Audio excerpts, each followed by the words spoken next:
Hello, जय हिंद साथियों। हम सब लोग ग्रुप डिस्कशन कर रहे थे। ग्रुप डिस्कशन में आज बहुत लड़का, आज 31 दिसंबर 2022 का दिन है, जो कि साल का लास्ट दिन है, इसलिए दो तीन लड़का घूमने चला गया। तो हम सब लोग 2 लड़का बचे हैं। हम 2 लड़का ही डिस्कशन करते हैं, डिस्कशन को जारी रखेंगे। हम सब लोग इससे पहले घटना चक्र का जो भूगोल का डिस्कशन कर रहे थे, कल डिस्कशन किए थे प्रमुख केंद्र शासित प्रदेश और राज्य, जनजाति और भाषाएं। आज जो करेंगे अफवाह तंत्र। अफवाह तंत्र में होगा गंगा नदी तंत्र, ब्रह्मपुत्र नदी तंत्र, यमुना नदी तंत्र, सभी के बारे में चर्चा करेंगे। तो चलिए हम सब लोग डिस्कशन स्टार्ट करते हैं गंगा नदी तंत्र। तो अगर आप सब लोग को ये वीडियो पसंद आता है तो कृपया लाइक, शेयर और सब्सक्राइब जरूर करें। तो चलिए स्टार्ट करते हैं गंगा नदी तंत्र। बताइए, हिमालय की नदियाँ पूर्ववर्ती अफवाह का उदाहरण है। हिमालय की नदियाँ किसका उदाहरण है? पूर्ववर्ती अफवाह का उदाहरण है। ये हिमालय के उत्थान क्रम में निरंतर अपर्दन कार्य करती है, अतः इनके द्वारा गौर्ज, महाखड्ड आदि का निर्माण किया जाता है। मतलब कि हिमालय की नदियों के द्वारा क्या क्या निर्माण किया जाता है? गौर्ज, महाखड्ड, गौर्ज, महाखड्ड जैसी आदि का निर्माण किया जाता है। इस प्रकार की नदियां सिंधु, सतलज, गंगा और ब्रह्मपुत्र है। मतलब हिमालय की जो नदियां ये सब कौन है? सिंधु, सतलज, ब्रह्मपुत्र सब नदियां हैं। गंगा। हाँ, गंगा भारत की सबसे लंबी नदी है, जिसकी लंबाई कितनी है? 25 किलोमीटर। 2525 किलोमीटर। इसी कारण इसका उद्गम गंगोत्री हिमानी के गौमुख से होता है। कौन से होता है? गंगोत्री हिमानी के गौमुख से होता है। गौमुख से होता है, ठीक है। टिहरी में इसे मिलांगना और देवप्रयाग में अलकनंदा नदी आकर मिलती है। टिहरी में इससे कौन नदी मिलती है? मिलांगना। और देवप्रयाग में कौन मिलती है? अलकनंदा। मतलब गंगा नदी में टिहरी में कौन मिलती है? टिहरी में भिलनगंगा, भिलांगना। और देवप्रयाग में देवप्रयाग में अलकनंदा नदी आकर मिलती है। भागीरथी और अलकनंदा का संयुक्त रूप गंगा कहलाती है। बताइए, गंगा किसका संयुक्त रूप से? भागीरथी और अलकनंदा का जो संयोग करता है उसी को हम लोग गंगा कहते हैं। भागीरथी और अलकनंदा का संयुक्त रूप क्या है? गंगा है। तो चलिए इसको याद रखिएगा, ठीक है। गंगा हरिद्वार में मैदानी भाग में प्रवेश करती है। गंगा मैदानी भाग में कहाँ प्रवेश करती है? हरिद्वार में। गंगा मैदानी भाग में कहाँ प्रवेश करती है? हरिद्वार में प्रवेश करती है, ठीक है।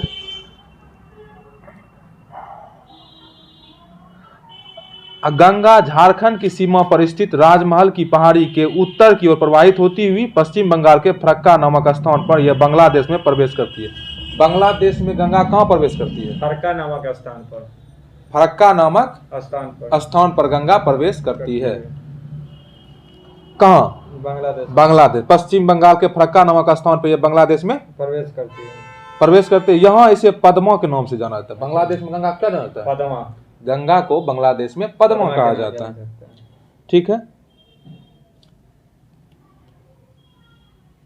बांग्लादेश में यह ब्रह्मपुत्र से मिलने के बाद संयुक्त धारा के रूप में आगे चलकर मेघना में मिल जाता है।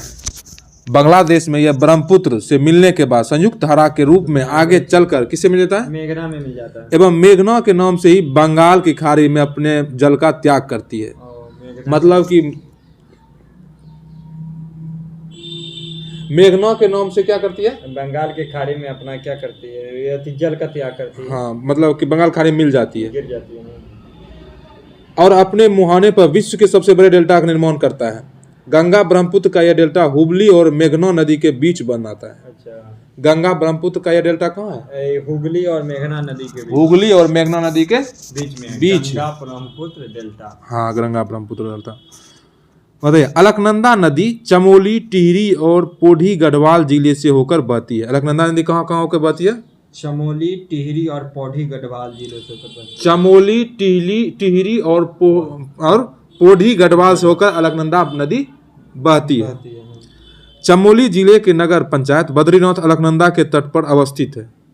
आदि शंकराचार्य द्वारा स्थापित 4 पीठों में से एक बद्रीनाथ में भी स्थापित है ना। आदि शंकराचार्य का जो 4 पीठ है, एक बद्रीनाथ में भी है। केदारनाथ से रुद्रप्रयाग की ओर बहने वाली नदी मंदाकिनी है। केदारनाथ से जो है रुद्रप्रयाग की ओर बहने वाली नदी कौन है? मंदाकिनी है। केदारनाथ से रुद्रप्रयाग की ओर बहने वाली नदी मंदाकिनी है। यह चोराबाड़ी ताल से निकलती है। कौन? मंदाकिनी चोराबाड़ी ताल से निकलती है तथा सोनप्रयाग में काली गंगा से मिलती हुई आगे बढ़ती है। सोनप्रयाग में किससे मिलती है? काली गंगा से मिलती हुई आगे बढ़ती कौन नदी? मंदाकिनी। मंदाकिनी। अतः केदारनाथ से रुद्रप्रयाग के मध्य प्रवाहित होने वाली नदी कौन है? मंदाकिनी है। मंदाकिनी है। केदारनाथ से रुद्रप्रयाग के मध्य प्रवाहित होने वाली नदी कौन है? मंदाकिनी है। रुद्रप्रयाग में मंदाकिनी अलकनंदा से मिलती है। रुद्रप्रयाग में मंदाकिनी अलकनंदा से मिलती है। केदारनाथ मंदाकिनी के तट पर अवस्थित है। केदारनाथ कौन अवस्थित है? मंदाकिनी नदी के तट पर अवस्थित है। केदारनाथ। कर्णप्रयाग में अलकनंदा नदी से पिंडर नदी मिलती है। कर्णप्रयाग में अलकनंदा नदी से कौन नदी बहती है? पिंडर नदी मिलती है। कर्णप्रयाग में अलकनंदा नदी से पिंडर नदी मिलती है। अलकनंदा शिवलिंग शिखर के उत्तर पूर्वी भाग में अलकापुरी स्थित सतोपत शिखर के हिमनद से निकलती है। अलकनंदा कहाँ से निकलती है? सतोपत शिखर के हिमनद से। उत्तरी पूर्वी भाग में अलकापुरी स्थित सतोपत शिखर से हिमनद से निकलती है। कौन सा नदी? अलकनंदा। हिमालय से निकलने वाली बहुत सी नदियां आकर गंगा से मिलती है, जिनमें से कुछ प्रमुख नदियां है, जैसे कि मतलब हिमालय से जो कुछ नदियां निकलती है, वो बहुत सारी नदियां जो कि गंगा से मिलती है, जैसे कि रामगंगा हो गया, शारदा हो गया, घाघरा हो गया, गंडक हो गया, कोसी हो गया, यमुना हो गया। ये सब लगभग नदियां क्या होती है? गंगा में मिलती है। यमुना नदी गंगा की सब सहायक नदी। हाँ, यमुना नदी हिमालय के यमुनोत्री हिमौनी से निकलती है। यमुना नदी कहाँ निकलती है? यमुनोत्री हिमानी से निकलती है। हाँ, हिमालय के यमुनोत्री हिमौनी से निकलती है। यह गंगा के दाहिने किनारे के समांतर होती है। मतलब कि यमुना नदी जो है ना, गंगा के दाहिने किनारे के समांतर होती है। कौन? यही यमुना नदी। कौन? यमुना नदी। ठीक है। अच्छा, ये बताइए, प्रयागराज में गंगा में मिल जाती है यमुना नदी। हाँ, समांतर में बहती तथा कहाँ मिलती है? प्रयागराज में गंगा से मिल जाती है। यमुना नदी कहाँ गंगा से मिलती है बताइए? प्रयागराज में। यमुना नदी गंगा से प्रयागराज में मिल जाती है। शारदा नदी नेपाल हिमालय से शारदा नदी जो है ना, शारदा नदी नेपाल हिमालय में मिलाम हिमौनी से निकलती है। शारदा नदी कहाँ से निकलती है? नेपाल में मिलान हिमौनी से निकलती है। कौन? यही शारदा नदी निकलती है। कौन नदी निकलती है? शारदा नदी निकलती है। मिलाम हिमौनी से निकलती है। प्रारंभ में इसे गौरी गंगा कहते हैं। शारदा नदी को प्रारंभ में क्या बोलते हैं? गौरी गंगा। प्रारंभ में शारदा नदी को गौरी गंगा कहते हैं। ठीक है। आप सब लोग ध्यान से सुनिए और एक दो बार बोलने का प्रयास कीजिए, सभी याद होगा। बताइए, गौरी गंगा का प्रारंभ में किसका नाम है? ये शारदा नदी को गौरी नदी कहा जाता है। भारत नेपाल सीमा पर इसे काली नदी कहते हैं। शारदा नदी को भारत नेपाल सीमा पर क्या बोला जाता है? काली नदी। शारदा नदी को भारत सीमा नेपाल पर काली नदी कहा जाता है। काली नदी किसको बोला जाता है? शारदा नदी को भारत और नेपाल के सीमा पर काली नदी कहा जाता है। शारदा नदी को काली नदी कहा जाता है। ठीक है, वेरी गुड। उत्तर प्रदेश के बाराबंकी जिले में यह घाघरा से मिलती है। उत्तर प्रदेश के बाराबंकी जिले में यह घाघरा नदी से मिल जाती है। कौन? घाघरा से मिलती है। कौन? ये शारदा नदी। कोसी नदी नेपाल हिमालय से निकलकर गंगा नदी में मिल जाती है। कोसी नदी क्या होती है? नेपाल हिमालय से निकलती है और गंगा में मिल जाती है। और कोसी को बिहार का शोक नदी भी कहा जाता है। ठीक ना? मार्ग इसमें जो होता है ना, मार्ग बदलने की प्रवृत्ति बहुत होती है। जब भी आती है तो भयंकर बाढ़ लेकर आती है। हाँ, और काट छांट बहुत करती है। इसीलिए इसको तो कोसी नदी कहाँ गंगा में मिल जाती है। ठीक ना? प्राय मार्ग बदलने की प्रवृत्ति कारण इसे भीषण बाढ़ आती है। इसी कारण बिहार का शोक कहा जाता है। गंडक नदी नेपाल हिमालय से निकलकर पटना के निकट सोनपुर में गंगा से मिलती है। ये क्वेश्चन पूछता है, गंडक नदी जो है नेपाल हिमालय से निकलकर पटना के निकट कहाँ मिलती है? गंगा से सोनपुर में गंडक नदी गंगा से मिल जाती है। सोनपुर नदी सोनपुर नदी जो है गंडक जो गंगा में मिलती है। हाँ, सोनपुर नदी सोनपुर में, हाँ सोनपुर में जो है ना गंडक नदी गंगा में मिल जाती है पटना के निकट। ठीक है। त्रिवेणी नहर गंडक नदी से पानी आता है। त्रिवेणी नहर में जो है ना गंडक नदी से मतलब त्रिवेणी नहर में किस नदी से पानी आती है? गंडक नदी से। किस नदी से? गंडक नदी से। त्रिवेणी नहर में गंडक नदी से पानी आती है। हाँ, और त्रिवेणी नहर हो गया पश्चिमी चंपारण में। यह पश्चिम चंपारण जिले में स्थित है। ठीक ना? कौन? त्रिवेणी नहर। राम गंगा नदी का उद्गम उत्तराखंड राज्य में के पोडी गढ़वाल स्थित दूधा टोली श्रेणी से होता है। राम गंगा नदी का उद्गम स्थल कहाँ? उत्तराखंड राज्य में पोडी गढ़वाल जिले से होता है। यह यमुना नदी यमुनोत्री हिमनद के बंदरपुर चोटी के पास उद्गमित होती है। रामगंगा नदी, इसकी प्रमुख सहायक नदी है चंबल बेतवा कैन। किसकी? यमुना नदी का जो है ना सहायक जो नदी है चंबल बेतवा और के। यमुना नदी यमुनोत्री हिमनद के बंदरपुर चोटी के पास उद्गमित होती है। मतलब यमुना नदी कहाँ से उद्गम? बंदरपुर चोटी के पास। यमुना नदी कहाँ से मतलब निकलती है? यमुना नदी कहाँ से निकलती है? बंदरपुर चोटी से निकलती है, ठीक ना? यमुना नदी। और इसका प्रमुख सहायक नदी कौन है यमुना का? चंबल बेतवा कैन। चंबल बेतवा कैन। अमरकंटक के पठार से निकलने वाली सोनगंगा नदी सोनगंगा के दक्षिण तट की मुख्य सहायिका है, जो पठार के किनारे पर जलप्रपातों की एक श्रृंखला बनाती है हुई उत्तर दिशा की ओर बहती है तथा पटना के निकट गंगा में मिल जाती है। दामोदर नदी झारखंड के छोटा नागपुर पठार से निकलती है और हुगली नदी समुद्र में गिरने के पूर्व उससे मिल जाती है। मतलब दामोदर नदी कहाँ से निकलती है? छोटा नागपुर क्षेत्र के पठार से। हाँ, और हुगली नदी के समुद्र गिरने से पूर्व, मतलब जब हुगली नदी समुद्र में गिरता है ना, उससे पूर्व ही दामोदर नदी उसमें मिल जाती है, ठीक ना? समझ गए? हाँ, गिरने से पहले मिल जाती है। दामोदर नदी में अचानक बाढ़ आ जाने के कारण से बंगाल का अभिशाप कहा था। बंगाल का अभिशाप किसको बोला था? दामोदर नदी को। दामोदर नदी को बंगाल का अभिशाप कहा। बिहार का शोक कोसी को बोला जाता है। Very good. अब चलिए, चंबल नदी मध्य प्रदेश के महू के निकट से निकलती है। चंबल नदी कहाँ से निकलती है? मध्य प्रदेश के महू से निकलती है। चंबल नदी मध्य प्रदेश के महू से निकलती है। चंबल नदी मध्य प्रदेश के महू से निकलती है।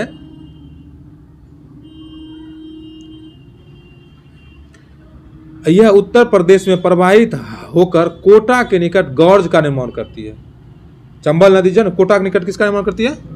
गौर्ज का निर्माण करती है। यह नदी राजस्थान के सवाई माधोपुर और धौलपुर से होती हुई अंत में यमुना से मिल जाती है। कौन नदी? यही क्या बोलते हैं? चंबल नदी अंत में किससे मिल जाती है? यमुना से। गोमती नदी का उद्गम स्थल होती है गोमत ताल फुल्लहर झील जिला है, पीलीभीत उत्तर प्रदेश में है। पीलीभीत जिला में है और फुल्लहर झील के पास है गोमत ताल। यह गंगा नदी का एकमात्र सहायक नदी है जिसका उद्गम मैदान में है। बताइए तो, गंगा नदी का एकमात्र सहायक नदी का नाम बताइए जिसका उद्गम मैदान में होता है। गोमती नदी।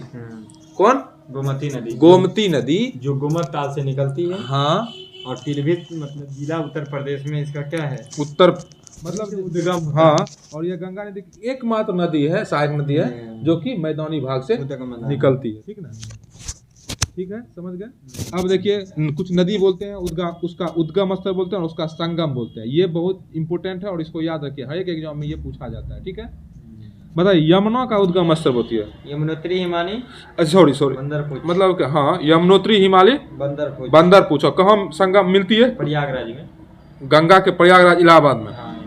और गंगा नदी का उद्गम स्थल बोलिए? गंगा का हो गया गंगोत्री हिमालय, जो कि बंगाल की खाड़ी में गोमुख भी कहा जाता है। हाँ, गोमुख भी कहा जाता है। और इससे बंगाल की खाड़ी में ये इसका संगम होता है, मिल जाती है।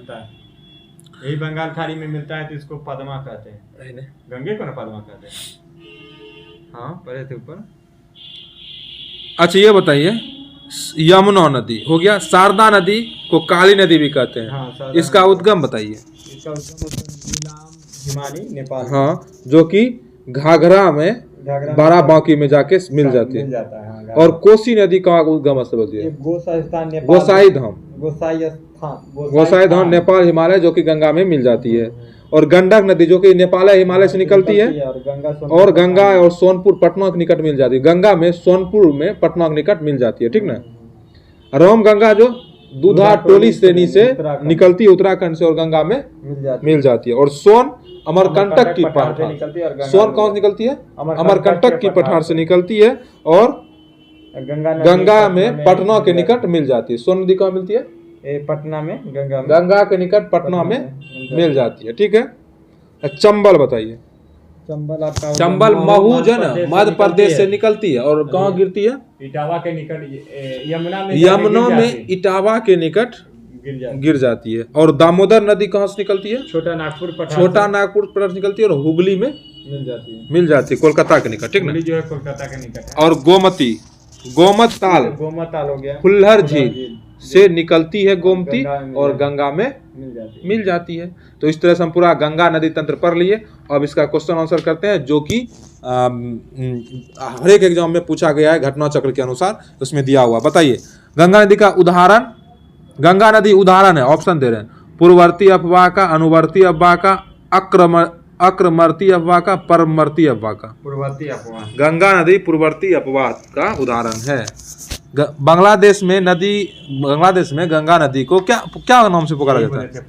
पद्मा। गंगा हरिद्वार में मैदानी भागों में प्रवेश करती है।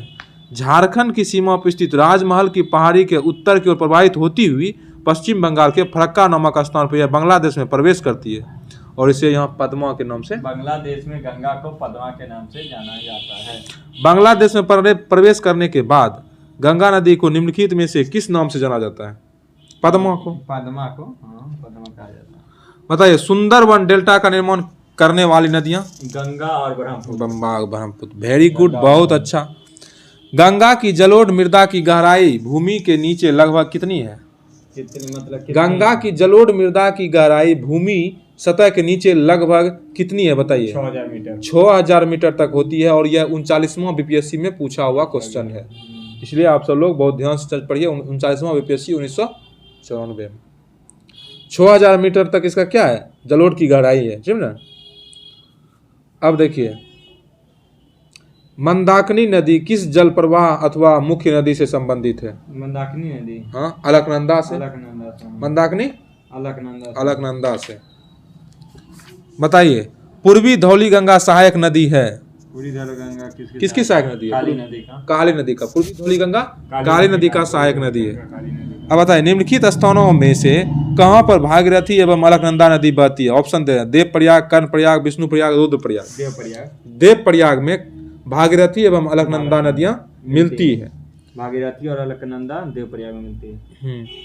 बताइए तो नगरों में, निम्नलिखित नगरों में अलकनंदा एवं भागीरथी कहाँ मिलकर गंगा में नदी बहाते हैं? कहाँ मिलकर गंगा नदी बनाते हैं? देवप्रयाग में। अलकनंदा और भागीरथी दोनों देवप्रयाग में मिलकर ही ना गंगा नदी गंगा निर्माण करते हैं। बहुत अच्छी बात है। बताइए उस नदी का नाम बताइए जो केदारनाथ से रुद्रप्रयाग के मध्य बहती है। मंदाकिनी जो है केदारनाथ से रुद्रप्रयाग के मध्य बहती है। कौन? मंदाकिनी बहती है केदारनाथ से रुद्रप्रयाग के। बताइए निम्नलिखित में से किस नदी के तट पर बद्रीनाथ का प्रसिद्ध मंदिर है? अलकनंदा, भागीरथी, मंदाकिनी, गंगा। बताइए कौन सही है? अलकनंदा जो है ना बद्रीनाथ का प्रसिद्ध मंदिर स्थित है। मतलब अलकनंदा नदी पर तट पर। भारत की सबसे बड़ी वाह नदी है, बताइए सबसे बड़ी वाह नदी गंगा, जो कि 40वां बीपीएससी में पूछा हुआ क्वेश्चन है। 40वां बीपीएससी में पूछा हुआ ये क्वेश्चन। गंगा का 2525 किलोमीटर लंबाई है। हाँ। गोदावरी का 1465 किलोमीटर है जी। नर्मदा का 1312 किलोमीटर है और महानदी का 851 किलोमीटर है। Okay, very good. भागीरथी नदी कहाँ निकलती है? भागीरथी नदी कहाँ से निकलती है बताइए?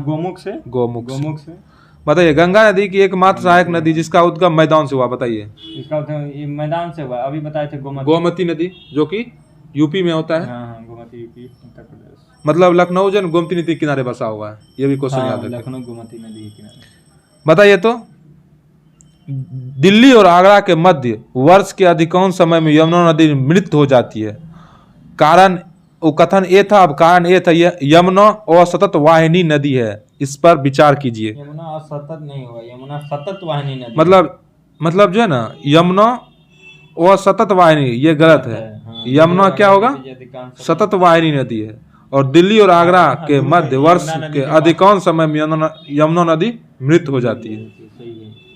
बताइए ये सही है और वो गलत था। यमुना असतत वाहिनी नदी है, ये गलत है। यमुना सतत वाहिनी नदी है। निम्नलिखित नदियों में से कौन एक यमुना नदी की सहायक नदी नहीं है? देखिए ऑप्शन दे रहे हैं, बेतवा, चंबल, केन, रामगंगा। रामगंगा नहीं है। रामगंगा जो है गंगा की सहायक नदी। Very good. जबकि चंबल, बेतवा, केन यमुना की सहायक नदियां। Very good. यमुना नदी का उद्गम स्थल बताइए। यमुना नदी का ये हो गया यहाँ पे क्या बोलते हैं, बंदरपुच। यमुना नदी का उद्गम स्थल बंदरपुच है, ठीक है ना। बंदरपुच। निम्नलिखित में से कौन सी नदी यमुना नदी से नहीं मिलती है? केन, बेतवा, चंबल और सोन। बताइए कौन नहीं मिलती? नहीं मिलती है। सोन नदी नहीं, चंबल है, लेकिन सोन नदी यमुना से नहीं। सोन भी जो है गंगा की सहायक नदी जी। निम्नलिखित में से कौन सी नदी चंबल में नहीं मिलती है? ऑप्शन दे रहे हैं, क्षिप्रा, काली सिंध, बेतवा, पार्वती। चंबल में नहीं मिलती है। क्षिप्रा तो है, काली सिंध है, पार्वती है, बेतवा नहीं है। बेतवा नहीं है, बेतवा कट हो जाएगा। एमपीपीसीएस में पूछा था। बेतवा नदी मध्य प्रदेश में विंध्य पर्वत श्रृंखला से समुद्र तल से 576 मीटर की ऊंचाई से रायसेन जिले से निकलती है। अच्छा, बेतवा नदी यह उत्तर प्रदेश के हमीरपुर जिले में यमुना नदी से मिलती है। शेष नदियां चंबल से मिलती है। बेतवा नदी मध्य प्रदेश में विंध्य प्रदेश में। अच्छा बताइए, बेतवा नदी जो है यमुना नदी की सहायक नदी। यमुना से नदी मिलती है बेतवा।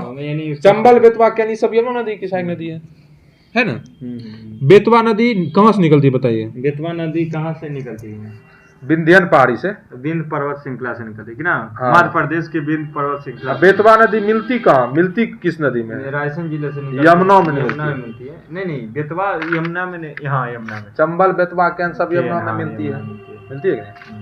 इनमें गंगा नदी की कौन सी सहायक नदी पर उत्तर वाहिनी है? उत्तर उल्टा बात है, यानी सोन ऊपर वाला दे। उत्तर वाहिनी नदी है। जैसे कि इनमें गंगा की कौन सी सहायक नदी उत्तर वाहिनी है? ऑप्शन दे रहे, कोसी, घाघरा, सोन, गंडक।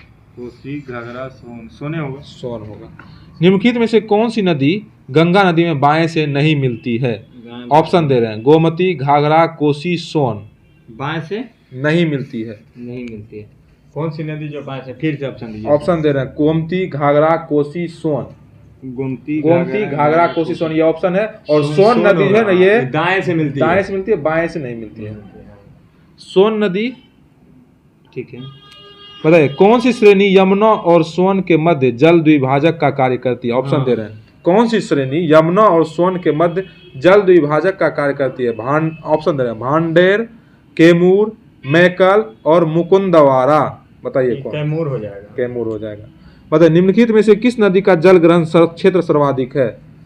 महानंदा, सोन, रामगंगा, गंडक। ऑप्शन से बताइए, जल ग्रहण क्षेत्र सर्वाधिक है। बताइए सबसे ज्यादा जल का ग्रहण करता है। सबसे ज्यादा जल ग्रहण क्षेत्र है किसका? सोन का है, ठीक है। बताइए गोदावरी, अच्छा मोरी बंद डेल्टा निम्नलिखित में से किस डेल्टा का उप विभाग है? मोरी बंद डेल्टा, बंगाल डेल्टा का। निम्नलिखित में से गंगा नदी घाटी का भाग कौन सी उप नदी है?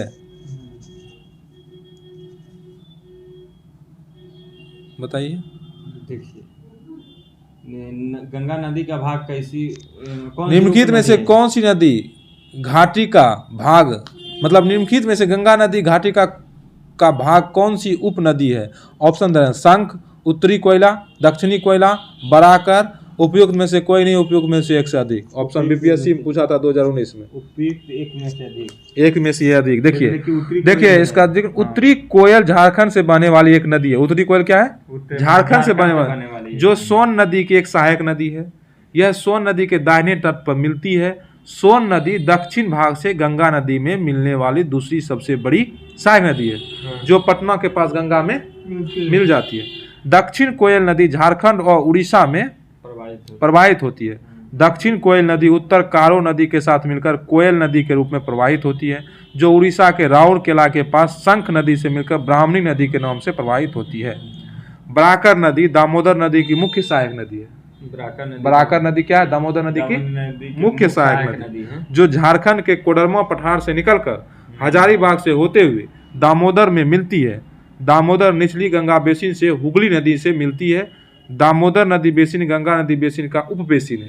दामोदर नदी गंगा नदी का उपबेसिन है दामोदर नदी। इस प्रकार बराकर और उत्तरी कोयला नदी गंगा घाटी की उप नदियां। तो बराकर और उत्तरी कोयला क्या है? गंगा की उप नदियां है। हाँ, उप नदियां। बताइए तो बिहार राज्य में गंगा किनारे स्थित जिलों की संख्या 12 गो है। 12 गो है। 12 गो है। इसका अति बताइए। देखिए 12 गो है ना। बिहार राज्य में गंगा किनारे स्थित जिलों की संख्या 12 है और यह बीपीएससी 2019 में पूछा गया क्वेश्चन है। और इससे पहले वाला जो क्वेश्चन बताए थे वो भी बीपीएससी 2019 में पूछा था। और 12 नदियां गंगा के किनारे कौन कौन सी जिला, गंगा नदी के किनारे कौन कौन सी जिला है 12 गो बिहार की, उसके बारे में हम बता रहे हैं। देखिए इसमें जो है सारण है, बक्सर है, भोजपुर, पटना, वैशाली, समस्तीपुर, बेगूसराय, लखीसराय, मुंगेर, खगड़िया, भागलपुर, कटिहार, इस तरह से 12 जिला गंगा नदी के किनारे है। बताइए तो बिहार के किस जिले में गंगा नदी सबसे लंबी है? सबसे लंबी किस जिले में? बेगूसराय। पटना में? पटना में, सॉरी। बिहार के किस जिले में गंगा नदी सबसे लंबी है? किस जिले में? पटना और भागलपुर। पटना में। पटना में 99 और भागलपुर में 97 किलोमीटर। तो बीपीएससी 2019 में पूछा गया ये क्वेश्चन। इसमें तो दो क्या हो जाएगा, एक से अधिक पटना होगा, ऑप्शन पटना होगा। पटना है। अब देखिए, और निम्नलिखित में से कौन सी एक नदी भारतीय गंगा नदी बेसिन का हिस्सा नहीं है? ऑप्शन दे रहे हैं पुनपुन, अजय, जलांगी नदी, जोंक नदी। जोंक नदी महानदी बेसिन का हिस्सा है, इसलिए ये गंगा नदी का हिस्सा नहीं है। यही ऑप्शन सही है। बताइए निम्नलिखित में से कौन सी नदी उत्तर प्रदेश राज्य से प्रवाहित नहीं होती है? अच्छा, ऑप्शन दे रहे हैं सोन, हिंडन, गंडक, शारदा। गंडक हो जाएगा, नेपाल से आता है तो यही हो जाएगा। गंडक नदी उत्तर प्रदेश राज्य से प्रवाहित नहीं होती। यह नदी नेपाल से निकलकर बिहार में प्रवेश करती है, इसलिए यह मतलब ये उत्तर प्रदेश से नहीं निकलती नहीं होती है। अब हम सब लोग का पूरा गंगा नदी तंत्र हो गया। अब ब्रह्मपुत्र नदी तंत्र पढ़ते हैं। ओके, देखिए तिब्बत से निकलने वाली यरलुंग जंगबो नदी को भारत में ब्रह्मपुत्र नदी के नाम से जाना जाता है। तिब्बत से निकलने वाली किस नदी को भारत में ब्रह्मपुत्र के नाम से जाना जाता है? यरलुंग जंगबो नदी को। हाँ, यरलुंग जंगबो नदी को ब्रह्मपुत्र के नाम से जाना जाता है, जो कि तिब्बत से निकलता है। बताइए यह पश्चिम तिब्बत के यांगसी ग्लेशियर से निकलती है। यह हिमालय के समांतर पूर्व की ओर बहती है। यह हिमालय के समांतर कैसे बहती है? पूर्व की ओर बहती है। हिमालय के समांतर पूर्व की ओर बहती है। ठीक है, हिमालय के समांतर साथ मतलब पूर्व की ओर। कौन? यही Yangtze glacier, Yangtze sorry Yarlung Zangbo, जो कि ब्रह्मपुत्र के नाम से जाना जाता है। ब्रह्मपुत्र नदी। नामचा बरवा शिखर के पास पहुंचकर यह अंग्रेजी के यू आकार जैसा मोड़कर, कौन नामचा बरवा के पास यह अंग्रेजी के यू आकार में से मोड़कर, मतलब अंग्रेजी के यू आकार जैसा मोड़ बनाकर भारत के अरुणाचल प्रदेश के में दिहांग नाम से प्रवेश करती है। भारत में किस नाम से प्रवेश करती है? दिहांग नाम से। अरुणाचल प्रदेश में दिहांग नाम से प्रवेश करती है। ब्रह्मपुत्र नदी जो सबसे पहले कहाँ से निकलती है? तिब्बत के निकलती है। और किस नाम से निकलती है? यरलुंग जंगबो नदी भारत में ब्रह्मपुत्र मतलब इसको जो भारत में ब्रह्मपुत्र नदी के नाम से जाना जाता है। और अरुणाचल प्रदेश में यह यू आकार जैसा मोड़ बनाकर भारत में अरुणाचल प्रदेश में दिहांग के नाम से प्रवेश करती है। दिहांग के नाम से कौन प्रवेश करती है? अरुणाचल प्रदेश में यही ब्रह्मपुत्र नदी। आगे असम प्रदेश में इसे ब्रह्मपुत्र नाम से जानते हैं। असम में इसको ब्रह्मपुत्र नाम से, लेकिन अरुणाचल प्रदेश में दिहांग के नाम से जानते हैं। किस नदी को कहेगा अरुणाचल प्रदेश में दिहांग कहते हैं? तो ब्रह्मपुत्र नदी। देखिए ये बांग्लादेश में इसे जमुना नदी के नाम से संबोधित किया जाता है। बांग्लादेश में इसको ब्रह्मपुत्र को क्या बोला जाता है? जमुना नदी। बांग्लादेश में इसे जमुना नदी कहा जाता है। ओके, अच्छा ये बताइए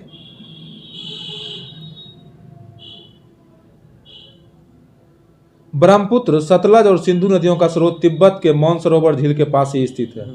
ब्रह्मपुत्र, सतलज और सिंधु नदियों का स्रोत तिब्बत के मानसरोवर झील के पास ही स्थित है। ब्रह्मपुत्र, सतलज और सिंधु तिब्बत के मानसरोवर झील के ही पास है। ठीक है। तिब्बत में उद्गमित होने वाली ब्रह्मपुत्र, इरावदी और मेकांग नदियां अपने ऊपरी पाटों में संकीर्ण और समांतर पर्वत श्रेणियों से होकर प्रवाहित होती है। तिब्बत में उद्गम होने वाले बताइए तो ब्रह्मपुत्र, इरावदी और मेकांग नदी है। ब्रह्मपुत्र, इरावदी और मेकांग।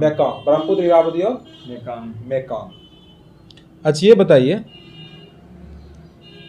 ब्रह्मपुत्र को तिब्बत से सांगपो या सापू के नाम से जाना जाता है। ब्रह्मपुत्र को तिब्बत में क्या जानता है? सांगपो या सापू के नाम से जाना जाता है। ब्रह्मपुत्र की प्रमुख सहायक नदी जयमोली, तिस्ता, कामेंग, सुबनसिरी, धनसिरी, दिहांग, दिबांग, पगलादिया, जिया, भरेली, संकोश और लोहित है। बताइए ब्रह्मपुत्र की सहायक नदियां का नाम बताइए। जयमोली, हाँ, तीस्ता, कामेक, सुबनसिरी, धनसिरी, दिहांग, दिबांग, पगलादिया, जिया भरेली, संकोस, लोहित। इतना है जो ना, इतना याद रखें। प्रमुख सहायक नदी, ब्रह्मपुत्र की प्रमुख सहायक नदी लोहित भी है। देखिए लोहित नदी जो है ना पूर्वी तिब्बत के जयालचू पर्वत श्रेणी से निकलती है। लोहित के बारे में पूछता है। लोहित नदी कहाँ से निकलती है? पूर्वी तिब्बत के जयालयू पर्वत से। पूर्वी तिब्बत के जयालयू पर्वत से निकलती है। जयालचू पर्वत से। यह नदी अरुणाचल प्रदेश तथा असम में बहती है। लोहित नदी कहाँ बहती है बताइए? अरुणाचल और असम में बहती है। लोहित नदी अरुणाचल और असम में बहती है। कौन नदी? लोहित नदी। अरुणाचल और असम में लोहित नदी बहती है। अच्छा ये बताइए सुबनसिरी नदी का उद्गम हिमालय क्षेत्र से होता है। सुबनसिरी नदी है ना, सुबनसिरी किसकी सहायक नदी है? सुबनसिरी ब्रह्मपुत्र की सुबनसिरी सहायक नदी। लोहित भी सुबनसिरी। लोहित कहाँ बहती है बताइए? लोहित यहाँ क्या बोलते हैं? लोहित अरुणाचल प्रदेश तथा असम में, और सुबनसिरी असम अरुणाचल प्रदेश तथा तिब्बत क्षेत्र में बहती है। सुबनसिरी अरुणाचल प्रदेश, असम और तिब्बत क्षेत्र जो कि चीन में भी बहता है। सुबनसिरी नदी कहाँ बहती है? असम, अरुणाचल प्रदेश, तिब्बत का क्षेत्र। असम, अरुणाचल प्रदेश और तिब्बत का क्षेत्र में सुबनसिरी नदी बहती है। लेकिन लोहित नदी अरुणाचल प्रदेश और असम में बहती है। ठीक है। लोहित नदी अरुणाचल प्रदेश, असम। अब बताइए बराक नदी मणिपुर पहाड़ी से निकलकर मिजोरम तथा असम से बहती हुई बांग्लादेश में प्रवेश करती है। बराक नदी कहाँ से निकलती है? मणिपुर पहाड़ी से निकलती हुई मिजोरम तथा असम से बहती हुई बांग्लादेश में प्रवेश कर जाती है। बांग्लादेश में प्रवेश कर जाती है। कौन सी नदी? बराक नदी कहाँ से निकलती है? मणिपुर पहाड़ी से निकलकर मिजोरम तथा असम में बहती हुई बांग्लादेश में प्रवेश कर जाती है। असम घाटी ब्रह्मपुत्र नदी गुम्फित जलमार्ग बनाती है। असम घाटी में ब्रह्मपुत्र नदी कौन जलमार्ग बनाती है? गुम्फित जलमार्ग बनाती है असम घाटी, जिसमें कुछ बड़े नदी द्वीप भी मिलते हैं, जैसे कि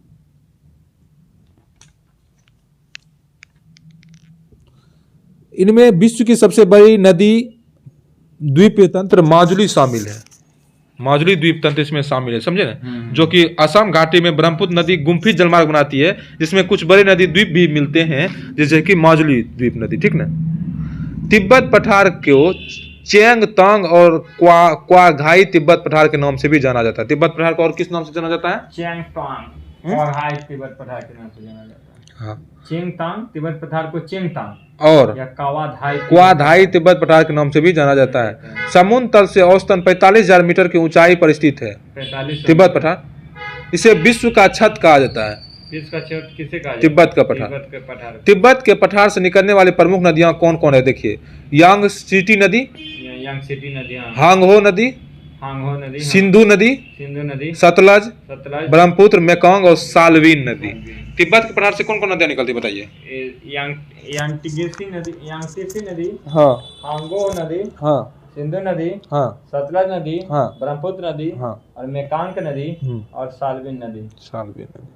तो चलिए हम सब लोग ये ब्रह्मपुत्र नदी पूरा इसका थ्योरी पढ़ लिए। अब इसका क्वेश्चन देखते हैं जो कि विगत एग्जाम में पूछा गया है। क्वेश्चन बताइए। तो सबसे पहला क्वेश्चन IAS 2021 में पूछा गया क्वेश्चन प्री में है। तिब्बत में उत्पत्ति पाने वाले ब्रह्मपुत्र, इरावदी और मेकांग नदियां ऊपर अपने ऊपरी पाटों में संकीर्ण और समांतर पर्वत श्रेणियों से होकर प्रवाहित होती है। इन नदियों में ब्रह्मपुत्र भारत में प्रविष्ट होने से ठीक पहले अपने प्रवाह में एक यू टर्न लेती है। यह यू टर्न क्यों बनाता है बताइए? ये यू टर्न क्यों बनाता है? क्योंकि भूवैज्ञानिक तरुण हिमालय के अक्षांशीय नमन के कारण। क्योंकि यह भूवैज्ञानिकीय तरुण हिमालय के अक्षांशीय नमन के कारण यह यू टर्न बनाता है। अच्छा बताइए भारत में यारलुंग जंगबो नदी को किस नाम से जाना जाता है बताइए? ब्रह्मपुत्र के नाम। ब्रह्मपुत्र में। तिब्बत में उसको यारलिंग जंगबो, भारत में प्रवेश करता है ब्रह्मपुत्र नदी से, उसी को यारलिंग जंगबो ब्रह्मपुत्र, जो कि BPSC 56 और 59 2015 में पूछा गया ये क्वेश्चन है। अच्छा तिब्बत में मानसरोवर झील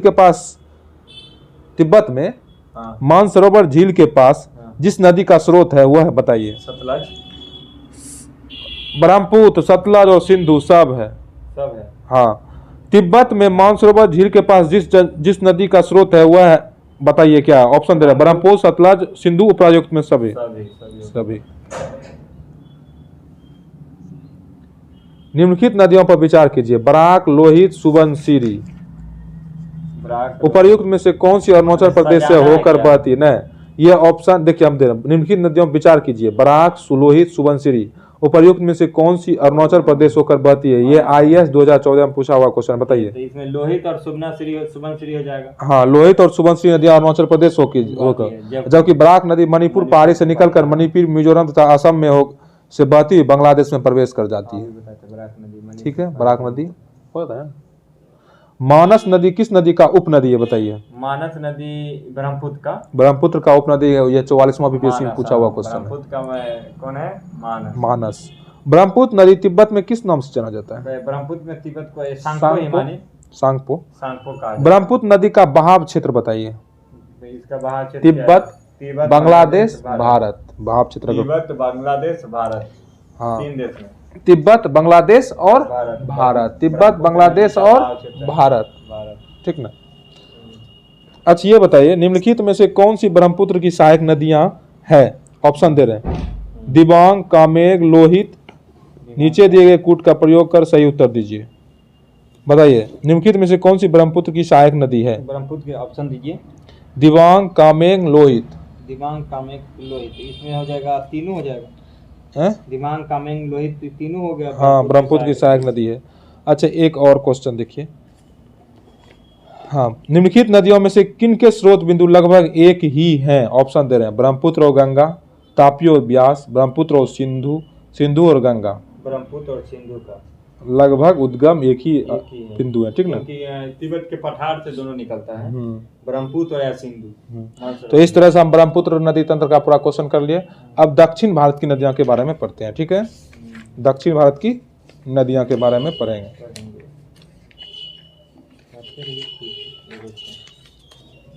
ब्रह्मपुत्र और सिंधु नदियों का उद्गम तिब्बत के पठार से हुआ। देखिए दक्षिण भारत की नदियां,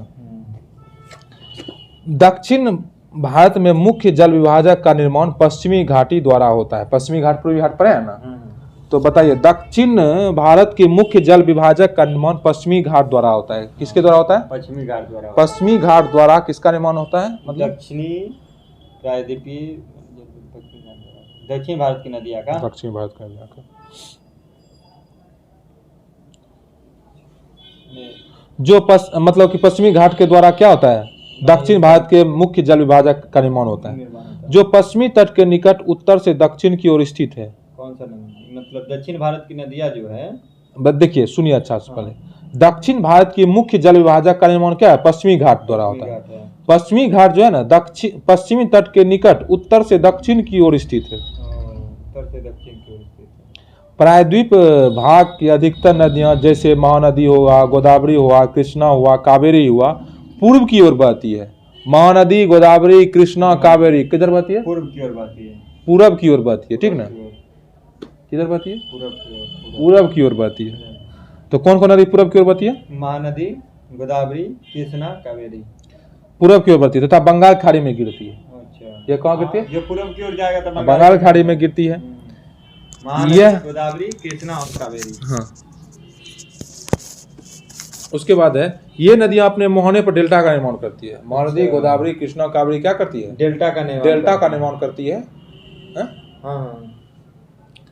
प्रायद्वीप भारत में नर्मदा, ताप्ती एवं माही नदी मुख्य नदियां हैं। प्रायद्वीप भारत में नर्मदा, ताप्ती एवं माही क्या है? मुख्य नदियां हैं, जो पश्चिम की ओर बहती है।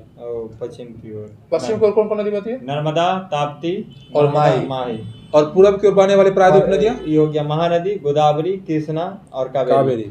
महानदी, गोदावरी, कृष्णा, कावेरी पूरब की ओर, नर्मदा, ताप्ती और माही पश्चिम की ओर।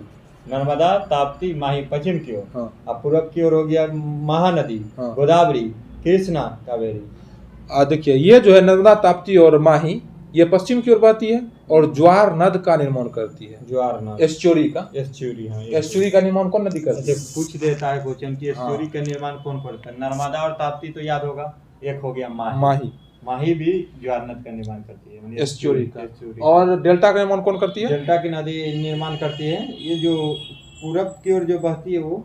हाँ, वो डेल्टा का निर्माण करती है, जैसे महानदी, गोदावरी, कृष्णा, कावेरी, ये सब डेल्टा का निर्माण करती है। पूरब की ओर बहने वाली नदी डेल्टा का निर्माण करती है, हाँ। और जो पश्चिम की ओर बहती है, जैसे हो गया आपका क्या नर्मदा, ताप्ती, माही, ये एस्चुरी का निर्माण करती है।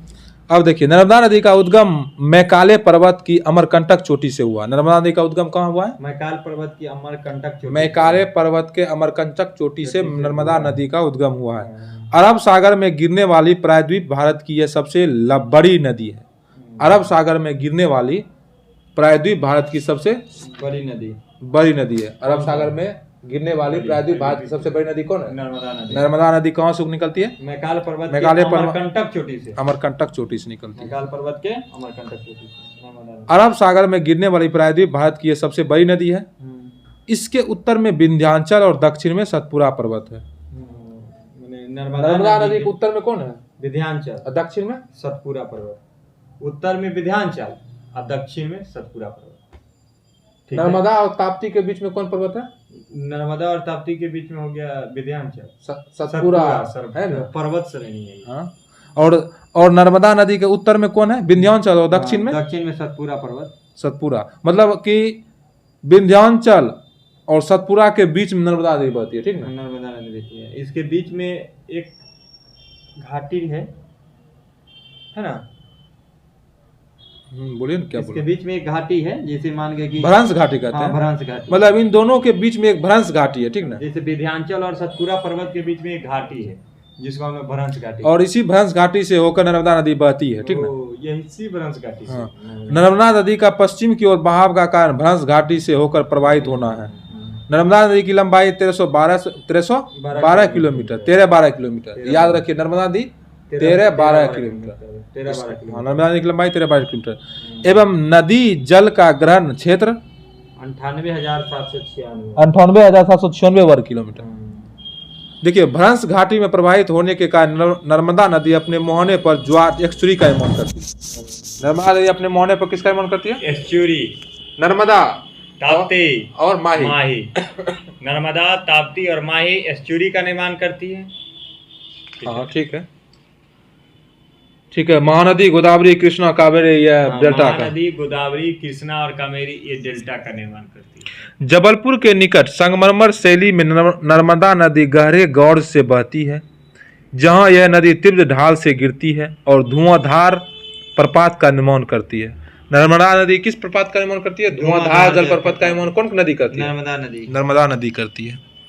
पूछता है, ताप्ती नदी मध्य प्रदेश के बैतूल जिले के मुल्ताई के निकट सतपुरा पहाड़ियों से निकलती है। ताप्ती नदी कहाँ से निकलती है? सतपुरा पहाड़ी। मध्य प्रदेश के बैतूल जिला सतपुरा पर्वत श्रेणी से निकलता है। कौन? यही ताप्ती। ताप्ती नदी कहाँ से निकलता है? ताप्ती नदी मध्य प्रदेश के बैतूल जिला के मुल्ताई के निकट सतपुरा श्रेणी से निकलता है। सतपुरा पहाड़ियों से निकलती है। इसकी लंबाई 724 किलोमीटर और अपवाह क्षेत्र 65,145 वर्ग किलोमीटर है। मतलब ताप्ती नदी की जो लंबाई 724 किलोमीटर और नर्मदा का 1312 किलोमीटर। अब ये बताइए, मध्य प्रदेश, महाराष्ट्र, गुजरात से प्रवाहित होती हुई यह नदी, मतलब कौन नदी? ताप्ती नदी अरब सागर में एस्चुरी का निर्माण करती है। अरब सागर में एस्चुरी का निर्माण करती है। अब देखिए, गोदावरी प्रायद्वीप भारत की सबसे लंबी नदी है। गोदावरी प्रायद्वीप भारत की सबसे लंबी नदी, जिसका मतलब लंबाई देखा जाए तो 1465 किलोमीटर। गोदावरी जो है ना, प्रायद्वीप भारत की सबसे लंबी नदी है, ठीक ना? प्रायद्वीपीय भारत की सबसे लंबी नदी कहेगा तो गोदावरी है। गोदावरी हो जाएगा। यह नदी महाराष्ट्र में नासिक के त्र्यंबकेश्वर के निकलती है। और गोदावरी नदी कहाँ से निकलती है? देखिए, गोदावरी नदी की लंबाई कितना है? 1465 किलोमीटर। यह नदी महाराष्ट्र में नासिक के त्र्यंबकम से निकलती है, त्र्यंबकेश्वर से निकलती है। कौन नदी? गोदावरी नदी कहाँ से निकलती है? महाराष्ट्र के त्र्यंबकेश्वर से निकलती है। हाँ, त्र्यंबकेश्वर से निकलती है। कौन? नर्मदा नदी, सॉरी, गोदावरी नदी। और दक्षिण भारत को पार कर दक्षिण पूर्व की ओर बहती हुई बंगाल की खाड़ी में मिल जाती है। कौन? गोदावरी नदी कहाँ निकलती है? गोदावरी नदी जो है इसका उद्गम हो गया महाराष्ट्र में नासिक के त्र्यंबकेश्वर से निकलती है और दक्षिण मध्य भारत को पार करती हुई दक्षिण पूर्व होते हुए और बंगाल के खाड़ी में मिल जाती है। प्रायद्वीप नदियों में गोदावरी का अपवाह तंत्र सबसे बड़ा है। प्रायद्वीप नदियों में गोदावरी का अपवाह तंत्र क्या है? सबसे बड़ा है। ठीक ना, पूछेगा। इसकी द्रोणी महाराष्ट्र, तेलंगाना, आंध्र प्रदेश, मध्य प्रदेश, उड़ीसा, छत्तीसगढ़, कर्नाटक तथा पांडुचेरी में स्थित है। गोदावरी में अनेक सहायक नदियां मिलती हैं, जैसे पूर्णा हो गया, वर्धा हो गया, प्राणहिता हो गया, मंजीरा हो गया, इंद्रावती हो गया, बैनगंगा हो गया। ये सब क्या हुआ? गोदावरी की सहायक नदियां हैं। पूर्णा, वर्धा, मानगंगा, इंद्रावती, बैनगंगा, प्राणहिता, ये सब गोदावरी की सहायक नदियां। गोदावरी नदी को बड़े आकार और विस्तार के कारण दक्षिण गंगा एवं वृद्ध गंगा के नाम से भी जाना जाता है। मतलब दक्षिण गंगा के नाम से कौन जाना जाता है? दक्षिणी गंगा के नाम से जाना जाएगा गोदावरी। हाँ। और वृद्ध गंगा के नाम से भी जाना जाएगा गोदावरी। दक्षिण गंगा के नाम से कौन जाना जाएगा? गोदावरी। अच्छा, ये बताइए, कृष्णा नदी की चर्चा करें। अब देखिए, कृष्णा नदी। कृष्णा नदी महाराष्ट्र के पश्चिमी घाट में महाबलेश्वर से निकलकर 1400 किलोमीटर प्रवाहित होकर बंगाल खाड़ी में गिरती है। कृष्णा नदी कहाँ से निकलता है? कृष्णा नदी महाराष्ट्र के महाबलेश्वर से निकलता है और 1400 किलोमीटर इसकी लंबाई हो गई। ठीक। और कहाँ गिर जाता है? बंगाल के खाड़ी में गिर जाता है। अब देखिए, तुंगभद्रा, कोयना, मालप्रभा, पंचगंगा, दूधगंगा, घाटप्रभा, मूसी तथा भीमा इसकी मुख्य सहायक नदियां। किसका? कृष्णा नदी की मुख्य सहायक नदी कौन है? तुंगभद्रा, कोयना, मालप्रभा, पंचनगंगा, मूसी, दूधगंगा, घाटप्रभा, भीमा, ये सब है कृष्णा नदी की सहायक नदियां। देखिए, इसकी सहायक नदियां हैं ये सब। इसकी द्रोणी महाराष्ट्र, कर्नाटक, तेलंगाना तथा आंध्र प्रदेश में फैली हुई है। कृष्णा नदी जल विवाद आंध्र प्रदेश, कर्नाटक और महाराष्ट्र के मध्य वर्ष 1957 से चला आ रहा है। समझे गए? महाराष्ट्र, कर्नाटक, तेलंगाना तथा आंध्र प्रदेश में फैली हुई है कौन? इसकी द्रोणी फैली हुई है। इसकी किसकी? कृष्णा नदी की। कृष्णा नदी जल विवाद आंध्र प्रदेश, कर्नाटक और महाराष्ट्र के मध्य वर्ष 1957 से चला आ रहा है। बताइए तो, कृष्णा नदी जल विवाद किस किस राज्य के बीच है? आंध्र प्रदेश, कर्नाटक, महाराष्ट्र। आंध्र प्रदेश, कर्नाटक, ये सब पूछता है। आंध्र प्रदेश, कर्नाटक और महाराष्ट्र के कृष्णा नदी जल विवाद है। कृष्णा नदी जल विवाद किसके किसके बीच है? आंध्र प्रदेश, कर्नाटक, महाराष्ट्र। आंध्र प्रदेश, कर्नाटक और महाराष्ट्र के बीच। ओके, बताइए। 1957 से ही चला आ रहा है, ये समझे ना, ये विवाद। इसे निपटारे के लिए कई समितियों के अतिरिक्त सुप्रीम कोर्ट के सेवानिवृत्त न्यायाधीश RS बहावत एवं ब्रजेश कुमार की अध्यक्षता में कृष्णा नदी जल विवाद पर 2 भिन्न न्यायाधीशों का गठन किया जा चुका है। समझे ना। अब देखिए, महानदी मध्य पूर्व भारत की नदी है जो छत्तीसगढ़ में सिहावा पहाड़ी से निकलकर पूर्व की ओर बहती है। महानदी मध्य पूर्व भारत की नदी है। महानदी जो है ना, महानदी मध्य पूर्व भारत की नदी है जो छत्तीसगढ़ में सिहावा पहाड़ी से निकलकर पूर्व की ओर बहती है। महानदी 815 किलोमीटर लंबी यह नदी छत्तीसगढ़ एवं उड़ीसा में प्रवाहित होती हुई पारादीप के पास बंगाल की खाड़ी में डेल्टा का निर्माण करती है। कौन? महानदी। महानदी डेल्टा का निर्माण कहाँ करती है? पारादीप के पास बंगाल की खाड़ी में। अब देखिए, कावेरी नदी जो है ना, कावेरी नदी कर्नाटक के कुर्गा जिले में ब्रह्मगिरी की पहाड़ियों से निकलकर 800 किलोमीटर लंबाई तथा 81,155 वर्ग किलोमीटर अपवाह क्षेत्र में प्रवाहित होती है। यह तिरुचिरापल्ली के निकट बंगाल की खाड़ी में मिल जाती है। कौन? कावेरी नदी बंगाल खाड़ी में कहाँ मिलती है? बताइए। बंगाल की खाड़ी में कहाँ मिलती है? कावेरी नदी तिरुचिरापल्ली के निकट बंगाल की खाड़ी में कौन नदी मिलती है? यही क्या? कावेरी नदी। कावेरी नदी कहाँ निकलती है? ब्रह्मगिरी की पहाड़ियों से। कुर्गा जिले में ब्रह्मगिरी की पहाड़ियों से कावेरी नदी निकलती है और यह तिरुचिरापल्ली के निकट बंगाल की खाड़ी में मिल जाती है। इसका अपवाह क्षेत्र केरल, कर्नाटक, तमिलनाडु तथा संघ शासित प्रदेश पांडिचेरी में विस्तृत है। पहाड़ी से नीचे उतरने के पश्चात कावेरी नदी दक्कन पठार में प्रवाहित होती है। कावेरी नदी कहाँ पर? पहाड़ी से जैसे नीचे उतरता है तो ये कावेरी नदी दक्कन पठार में क्या हो जाता है? प्रवाहित हो जाता है। दक्कन में प्रवाहित हो जाता है। है। बहुत अच्छा बात है। जहां यह श्रीरंगपट्टनम, शिव समुद्रम और श्रीरंग द्वीपों का निर्माण करती है। देखिए कावेरी नदी की प्रमुख सहायक नदियां बोलिए। यही हो गया अमरावती, भवानी, हेमावती, काबिनी। कावेरी नदी की सहायक नदियां अमरावती, अमरावती, भवानी, हेमावती, काबिनी। अमरावती, भवानी, हेमावती, काबिनी। किसकी सहायक नदी है? कावेरी कावेरी की। भारत में आयतन की दृष्टि से सबसे बड़ा जलप्रपात किसकी है? कावेरी नदी बनाती है। आयतन की दृष्टि से सबसे बड़ा जलप्रपात कावेरी नदी। आयतन की दृष्टि से सबसे बड़ा डेल्टा का निर्माण जलप्रपात जलप्रपात का निर्माण कौन करता है? कावेरी नदी। कावेरी नदी। और धुआंधार जलप्रपात का निर्माण कौन करता है? धुआंधार जलप्रपात का निर्माण करता है, क्या नाम था इसका? नर्मदा नदी। नर्मदा नदी, हाँ। धुआंधार जलप्रपात नर्मदा नदी करती है। ठीक ना? धुआं से ना आया, धुआं से ना आया। सबसे बड़ा जलप्रपात कावेरी नदी बनाती है। ठीक ना? इसे शिव समुद्रम के नाम से भी जाना जाता है। हाँ। परपात द्वारा उत्पादित विद्युत मैसूर, बेंगलुरु तथा कोलार स्वर्ण क्षेत्र को प्रदान की जाती है। एस्चुरी जल की एक ऐसी एस्चुरी किसको बोलते हैं? देखिए, एस्चुरी जल की एक ऐसी अर्ध संलग्न तटीय स्थलाकृति है जहां नदियों द्वारा बहाकर लाए गए मलबे बहकर समुद्र में चले जाते हैं। इस प्रकार से समुद्र तथा नदियों के मिलान बिंदु को एस्चुरी कहते हैं। विश्व की सबसे बड़ा एस्चुरी कौन है? सेंट लॉरेंस नदी का। सेंट लॉरेंस नदी की है। विश्व का सबसे बड़ा एस्चुरी का निर्माण करता है। हाँ। सेंट लॉरेंस नदी। अब ये बताइए, नर्मदा का उद्गम स्थल बताइए। नर्मदा का हो गया अमरकंटक। नर्मदा का उद्गम स्थल अमरकंटक। और इसकी लंबाई हो गई 1312 किलोमीटर। और ताप्ती का उद्गम स्थल बताइए। ताप्ती का हो गया मुलताई बैतूल जिला, मैतूल जिला है। मध्य प्रदेश। और गोदावरी का त्र्यंबकेश्वर नासिक में। और कृष्णा का महाबलेश्वर। कृष्णा का महाबलेश्वर।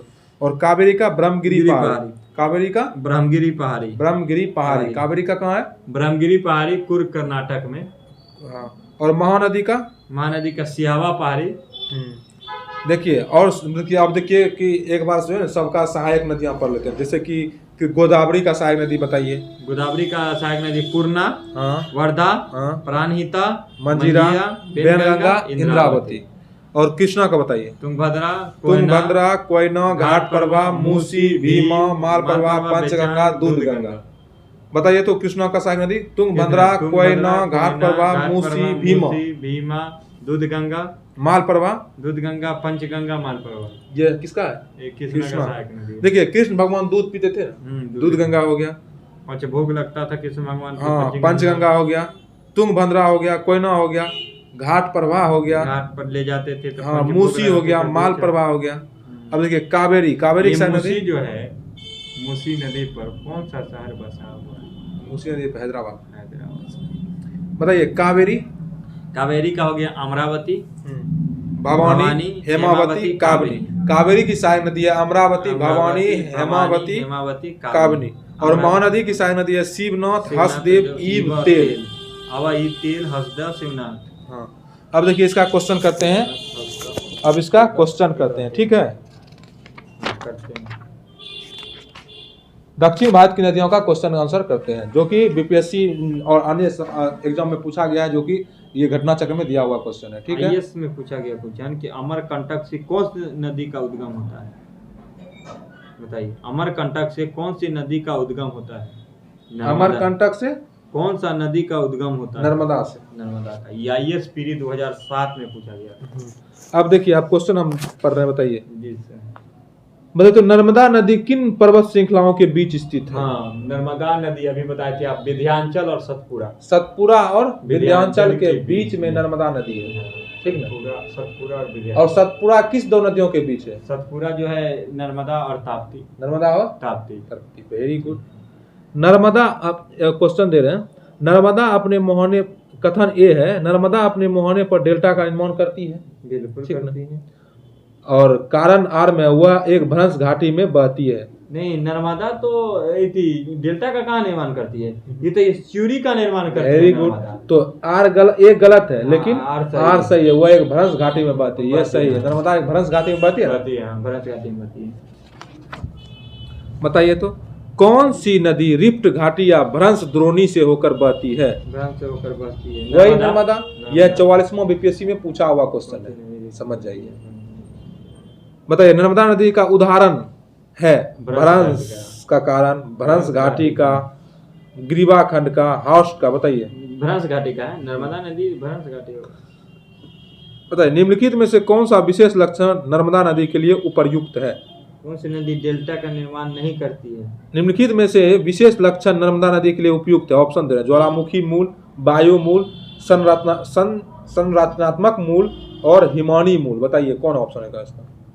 इसका होगा संरचनात्मक मूल, ठीक ना। निम्नलिखित में से कौन सी नदी डेल्टा नहीं बनाता है? गंगा, स्वर्णरेखा, नर्मदा, ताप्ती।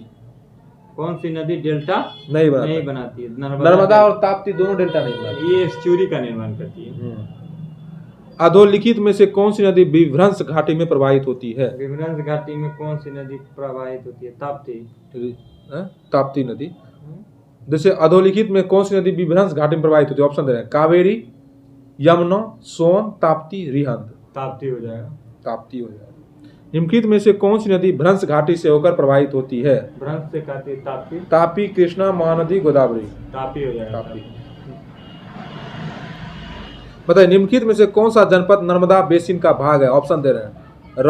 राजनांदगांव, रायपुर, बस्तर, कोरबा। गांव हो जाएगा। राजनांदगांव। बताइए तो सोन, नर्मदा तथा महानदी कहाँ से निकलती है? ऑप्शन।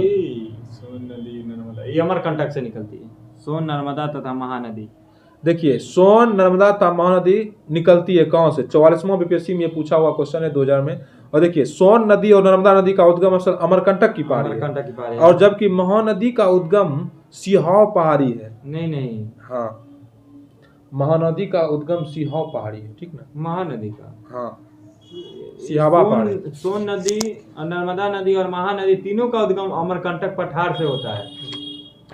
महानदी का स्थान सिहाव पहाड़ी है, धमतरी में, ठीक ना। बताइए अमरकंटक से कौन नदी का उद्गम होता है? ऑप्शन दे रहे हैं। दामोदर, महानदी, नर्मदा, ताप्ती। अमरकंटक से नर्मदा नदी। अमरकंटक से नर्मदा नदी निकलती है। अमरकंटक से नर्मदा नदी निकलती है। बताइए नर्मदा नदी का उद्गम कहाँ से होता है? नर्मदा नदी का उद्गम होता है अमरकंटक से। अमरकंटक से। निम्नलिखित में से कौन सी नदी का वास्तविक स्रोत है? ऑप्शन दे रहे हैं। शहडोल जिले में अमरकंटक, शहडोल जिले में सोनमुरा, बिलासपुर जिले में सोन बच्छरवाड़ा, मंडला पठार। निम्नलिखित में से कौन सी नदी का वास्तविक स्रोत है? मतलब शहडोल जिले में अमरकंटक, यह वास्तविक स्रोत। शहडोल जिले में अमरकंटक। शहडोल जिले में अमरकंटक। ऑप्शन दीजिए। ऑप्शन दे रहे हैं। एक क्वेश्चन है जो कि 43वां बीपीएससी में पूछा हुआ क्वेश्चन है।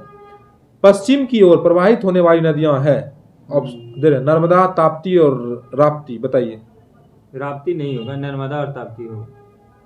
नर्मदा और ताप्ती होगा, ठीक। इसलिए कि राप्ती नदी तो इसका पढ़िए तो माही है। राप्ती घाघरा के अच्छा, घाघरा की सहायक नदी है राप्ती, जो उत्तर पश्चिम से दक्षिण पूर्व दिशा में प्रवाहित होती है।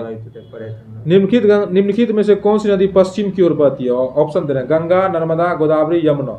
अभी बताए नर्मदा पश्चिम की ओर बहती है। भारत की निम्नलिखित नदियों में से कौन पश्चिमी घाटी से नहीं निकलती है? पश्चिमी घाटी से नहीं निकलती है। ताप्ती नहीं निकलती। ताप्ती नहीं निकलती। गोदावरी निकलबे करती है। कावेरी निकलेगी, कबाब निकलेगी, लेकिन ताप्ती नहीं निकलती। ताप्ती नहीं निकलती। थोड़ा सा इधर रखिए। बताइए अरब सागर में गिरने वाली नदी कौन है? गोदावरी, ताप्ती, कृष्णा, महानदी। बताइए। ताप्ती होगा। ताप्ती होगा। अब एक आईएएस का क्वेश्चन है, 1996 में पूछा गया था। निम्नलिखित में से कौन सी नदी 3 बार 2 धाराओं में विभक्त हो जाती है? 3 बार 2 धाराओं में विभक्त हो जाती है और कुछ मील आगे चलकर पुनः मिल जाती है, और इस प्रकार श्रीरंगपट्टनम, श्रीसमुद्रम, श्रीरंगम के 2 द्वीपों का निर्माण करती है। कावेरी नदी। कावेरी नदी। देखिए कितना घुमा क्वेश्चन पूछा। कावेरी नदी का उद्गम है, बताइए तो। कावेरी नदी का उद्गम ब्रह्मगिरी पहाड़ी, कर्नाटक के कुर्ग जिला के ब्रह्मगिरी पहाड़ी से। ब्रह्मगिरी पहाड़ी से, ठीक। जो मात्र 800 किलोमीटर की लंबाई। कावेरी नदी की लंबाई 800 किलोमीटर। कौन सा? अब देखिए कावेरी नदी कौन से राज्य से होकर गुजरती है? ऑप्शन दे रहे हैं। कर्नाटक, गुजरात, मध्य प्रदेश, तमिलनाडु। कर्नाटक, केरल, तमिलनाडु। कर्नाटक, केरल, तमिलनाडु। ये कावेरी नदी। कर्नाटक देखिए, क से कावेरी है, क से कर्नाटक याद रखिए, क से केरल याद रखिए, एगो तमिलनाडु को ला दीजिए बगल में। अब देखिए निम्नलिखित नदियों में से किसकी दक्षिण की गंगा कहा जाता है? किसको दक्षिण गंगा? अरे दक्षिण की गंगा पूछा, यानी कावेरी। और सीधे दक्षिणी गंगा कहता। नहीं नहीं, देखिए हम्म, आप देखिए, ये जो यूपी पीसीएस में पूछा हुआ क्वेश्चन था, निम्नलिखित नदियों में से किसको दक्षिण गंगा कहा जाता है? तो यहाँ ऑप्शन में कावेरी दिया है, जो यूपी पीसीएस ने आंसर दिया था, लेकिन एनसीईआरटी के अनुसार गोदावरी को दक्षिण गंगा कहा जाता है, एनसीईआरटी के अनुसार। दक्षिणी गंगा गोदावरी को एनसीईआरटी कहा जाता है, हाँ। लेकिन पीसीएस ने इसको कावेरी मान लिया था। कृष्णा नदी जल विवाद किन राज्यों के मध्य, बताइए? ये तो अभी बताए थे, अब आंध्र प्रदेश कर्नाटक आंध्र प्रदेश का कर्नाटक और महाराष्ट्र, आंध्र प्रदेश कर्नाटक महाराष्ट्र 1957 से चलता आ रहा है, ठीक है। 1957 नदियों की लंबाई के अवरोही क्रम में गोदावरी, महानदी, नर्मदा और ताप्ती का सही अनुक्रम कौन सा है? कौन सा है? बताइए। पहले होगा गोदावरी, तब होगा नर्मदा, तब होगा महानदी, तब होगा ताप्ती। गोदावरी, नर्मदा, महानदी, ताप्ती। गोदावरी का 1465 किलोमीटर लंबाई, हाँ। नर्मदा का 1312 किलोमीटर, हाँ। महानदी का है 851 किलोमीटर, ताप्ती का 724 किलोमीटर। इसे याद रखिएगा, इसे मिलान करने वाला देता। बताइए, हाल ही में निम्नलिखित नदियों में से किनको जोड़ने का कार्य किया गया था? जिनको जोड़ने का कार्य किया गया था, ये आईएएस 2016 में पूछा था। हाल ही में निम्नलिखित नदियों में से किनको जोड़ने का कार्य किया था? गोदावरी और कृष्णा को, गोदावरी और कृष्णा को जोड़ने का काम किया गया था। प्रायद्वीप भारत में पूर्व दिशा में बहने वाली नदियों का उत्तर दक्षिण का सही क्रम है। पूर्व मतलब उत्तर से दक्षिण जा रहा है। हाँ, देखिए इसका रेखा, स्वर्ण रेखा, महानदी, गोदावरी, कृष्णा, पेन्नार, कावेरी, वैगई, यही सही है। और आईएएस 2002 में ये क्वेश्चन पूछा हुआ था। इसको बढ़िया से पढ़ना होगा ना। हाँ, प्रायद्वीप भारत में पूर्व दिशा में बहने वाली नदियों का, पूरब दिशा में बहने वाली नदियों का उत्तर दक्षिण का सही क्रम, उत्तर दक्षिण, उत्तर से दक्षिण का सही क्रम पूरब से दिशा में। तो इसका आंसर हो जाएगा स्वर्ण रेखा, महानदी, गोदावरी, कृष्णा, पेन्नार, कावेरी, वैगई। बताइए, दक्षिण भारत की नदियां प्रमुख रूप से निम्न में से कौन सा अपवाह तंत्र रखती है? ऑप्शन दे देना, और ये खंडित, वृक्षनुमा, जालीदार। वृक्षनुमा। निम्नलिखित कथनों में से कौन सा एक सही नहीं है? ऑप्शन दे रहे, महानदी का उद्गम छत्तीसगढ़ के पठार से होता है। बिल्कुल सही है। गोदावरी नदी का उद्गम महाराष्ट्र में होता है। बिल्कुल सही है। कावेरी नदी का उद्गम आंध्र प्रदेश में होता है। गलत है, ये गलत है। कुर्ग जिला कर्नाटक में होता है। अभी पढ़ा है ना जी? हाँ, ये आईएएस प्री 2016 में पूछा हुआ था, 2006 में। जो नदी शेष अन्य से भिन्न है, ऑप्शन दे रहे, नर्मदा, सिंधु, ताप्ती, महानदी। अंश से भिन्न है, देखिए अंश से भिन्न इसमें जो हो जाएगा, देखिए ये जो ना बी और डी होगा, दोनों सही होगा, सिंधु और ताप्ती दोनों। देखिए ये क्या है, देखिए बोलता है कि जो नदी शेष अन्य से भिन्न है, तो इसमें ऑप्शन दिया हुआ है नर्मदा, सिंधु, ताप्ती और महानदी। तो इसका जो है ना बी और डी दोनों, बी और डी दोनों होगा। क्या है कि नर्मदा, सिंधु और ताप्ती नदियों का मोहना अरब सागर में है, ठीक ना। जबकि महानदी गंगा की खाड़ी में अपने डेल्टा का निर्माण करती है। महानदी जो है खाड़ी में डेल्टा का निर्माण करती है। इस आधार पर महानदी 3 अन्य से भिन्न है। सिंधु नदी का उद्गम स्रोत भारत के बाहर से है, जबकि अन्य नदियों का स्रोत भारत में ही है। इसमें बहुत सारी चीज का दिया गया, आप किसी तरह छान सकते हैं, तो बी और डी दोनों सही हो जाएगा। हाँ, निम्नलिखित में से कौन सी नदी एस्चुरी नहीं बनाती? ऑप्शन दे रहे हैं, नर्मदा, ताप्ती, मांडवी और महानदी। नहीं, नर्मदा तो बनाती ही है, ताप्ती बनाती है, मांडवी भी बनाती है, महानदी नहीं बनाती है। ये कौन नदी था जो एस्चुरी का निर्माण करती है? एस्चुरी का 3 नदी निर्माण करती है ना। एक और था, क्या बोलते हैं उसको, कुछ नाम था सर, क्या हुआ? एक और था ना, ये जो एस्चुरी, माही नदी। माही नदी है। बताइए, निम्नलिखित भारत की नदियों में कौन एस्चुरी बनाती है? गोदावरी, कावेरी, ताप्ती, महानदी। ताप्ती बनाती है। ताप्ती बहुत बार पूछा है कि नहीं? बहुत बार पूछा। कौन सी नदी उड़ीसा में अपना डेल्टा बनाती है? गोदावरी, महानदी, नर्मदा, ताप्ती। महानदी उड़ीसा में। तेल नदी निम्नलिखित नदियों में से किसकी सहायक नदी है? बताइए। तेल नदी। हाँ, क्या पता है तेल नदी, अभी पढ़े ना, गंडक। महानदी की सहायक नदी। हाँ, किसका? महानदी की प्रमुख सहायक नदी। हाँ, महानदी की प्रमुख सहायक नदी है तेल नदी। इसको याद रखिए। अब 60 और 62वीं बीपीएससी में पूछा हुआ क्वेश्चन है। ये ओडिशा राज्य की प्रमुख नदी है तेल नदी। अच्छा बताइए, आईएएस 2009 में पूछा गया क्वेश्चन है, निम्नलिखित में से एक स्थान से भारत की 2 महत्वपूर्ण नदियों का उद्गम होता है। एक स्थान से भारत की 2 महत्वपूर्ण नदियों का उद्गम होता है, जिनमें एक उत्तर की तरफ प्रवाहित होता है, रुकिए ना, होकर बंगाल खाड़ी में की तरफ प्रवाहित होती है, होने वाली दूसरी महत्वपूर्ण नदी में मिलती है और दूसरी अरब सागर की तरफ प्रवाहित होती है? बताइए। अमरकंटक। अमरकंटक। इसका ऑप्शन हो जाएगा ऑप्शन में दिया अमरकंटक, बद्रीनाथ, महाबलेश्वर, नासिक। इसका आंसर हो जाएगा अमरकंटक। ठीक ना। देखिए, मध्य प्रदेश के अमरकंटक से सोन नदी एवं नर्मदा नदी का उद्गम होता है। ठीक ना। सोन नदी उत्तर की तरफ प्रवाहित होकर बिहार में पटना से पूर्व गंगा नदी मिलती है तथा नर्मदा पश्चिम की ओर बहते हुए अरब सागर में गिरती है। ठीक है। देखिए कितना दिमाग क्वेश्चन पूछा था। बताइए, निम्न नदियों में से किसका सर्वाधिक बड़ा जल ग्रहण हो क्षेत्र है? ऑप्शन दे रहे हैं, नर्मदा, महानदी, गोदावरी, कृष्णा। गोदावरी का सबसे बड़ा जल ग्रहण क्षेत्र है।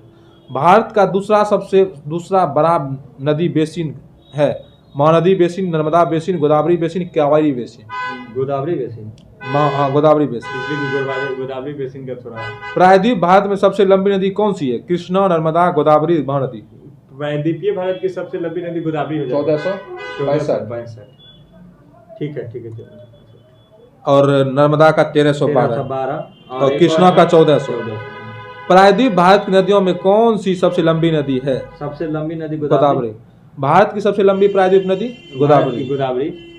निम्नलिखित नदियों पर विचार कीजिए। ऑप्शन दे रहे हैं, वंशधारा, इंद्रावती, प्रणहिता, पेन्नार। उपर्युक्त में से कौन सी गोदावरी की सहायक नदियां हैं? IAS 2015 में पूछा गया यह क्वेश्चन है। इंद्रावती तो गोदावरी का है। हाँ, और प्रणहिता भी भी गोदावरी का है। ठीक ना। गोदावरी की अभी बताए थे, प्रणहिता, वारदा, बाणगंगा, मानेर, इंद्रावती, सबरी, मंजीरा, पूर्णा, परवरा, मूला, दूधना। कितना जी है। किसी नदी की घाटी गहरी खड्डी भूमि के लिए विख्यात है? किस नदी की घाटी गहरी खड्डा भूमि के लिए विख्यात है? चंबल है गहरी घाटी के लिए विख्यात है। चंबल का मतलब ये घाटी जो है माने क्या है, मतलब गहरी भूमि का मतलब क्या होता है? मतलब कि गहरा खड्डा जहाँ तहाँ खाई बनाता हुआ है। चंबल मतलब कि अति बिहार का निर्माण करता है। अच्छा, बिहार। चलिए, बिहार का निर्माण करती है। ठीक ना। नदी में आइए। तो देखिए, अब अन्य नदियां पढ़ते हैं। अन्य उस सब पढ़ने के बाद कुछ अन्य नदियों के बारे में पढ़ते हैं। ठीक है। ये थोड़ा भी इसमें तो बहुत सारा क्वेश्चन इसमें भी पूछता है। सतलज नदी के बारे में, सोन नदी के बारे में, कोसी नदी, झीलम। देखिए, अन्य नदियों के बारे में पढ़ते हैं। सतलज नदी का उद्गम तिब्बत में कैलाश पर्वत एवं मानसरोवर झील के निकट स्थित राकस ताल या राक्षस ताल झील है। बताइए, सतलज नदी का उद्गम तिब्बत में मानसरोवर झील के निकट राकस ताल झील है। राकस ताल झील। यह उत्तर पश्चिम दिशा में बहते हुए शिव किला के पास हिमाचल प्रदेश राज्य में प्रवेश करती है। ठीक ना। शिव किला के पास कहाँ पे है? हिमाचल प्रदेश में प्रवेश करती है। सतलज नदी हिमाचल प्रदेश में ही प्रवेश। हिमाचल प्रदेश में किस दर्रा प्रवेश? शिव किला दर्रा। यह हिमालय की श्रेणियों को काटकर गहरे गॉर्ज का निर्माण करती है। पूछ देते। हिमाचल जो है यह हिमालय की नदियों को काटकर कैसा गहरे माने गॉर्ज का निर्माण करती है। कौन सा नदी? सतलज नदी। हिमालय को काटकर गॉर्ज का निर्माण करती है। कौन सा नदी? सतलज नदी। यह भारत में ब्यास नदी के जल को एक पाकिस्तान में रावी, झेलम तथा चिनाब के जल को संग्रहित कर मीठनकोट मतलब पाकिस्तान के निकट सिंधु में मिल जाती है। सतलज नदी जो है ना, भारत में ब्यास नदी के जल को एवं पाकिस्तान में रावी, झेलम तथा चिनाब के जल को संग्रहित करता है। हाँ। पाकिस्तान के निकट सिंधु में मिल जाती है। मीठनकोट के पास सतलज नदी कहाँ मिल जाती है? मीठनकोट पाकिस्तान के निकट सिंधु में मिल जाती है। सिंधु में मिल जाती है। मतलब सभी की सहायक सिंधु मतलब सतलज में मिलने से पहले ये जो रावी हो गया, चिनाब हो गया, ब्यास हो गया, ये सब झेलम हो गया। अच्छा, ब्यास नदी जो हो गया भारत का हो गया, रावी, चिनाब और झेलम जो हो गया पाकिस्तान का नदी हो गया। यही ना हो गया।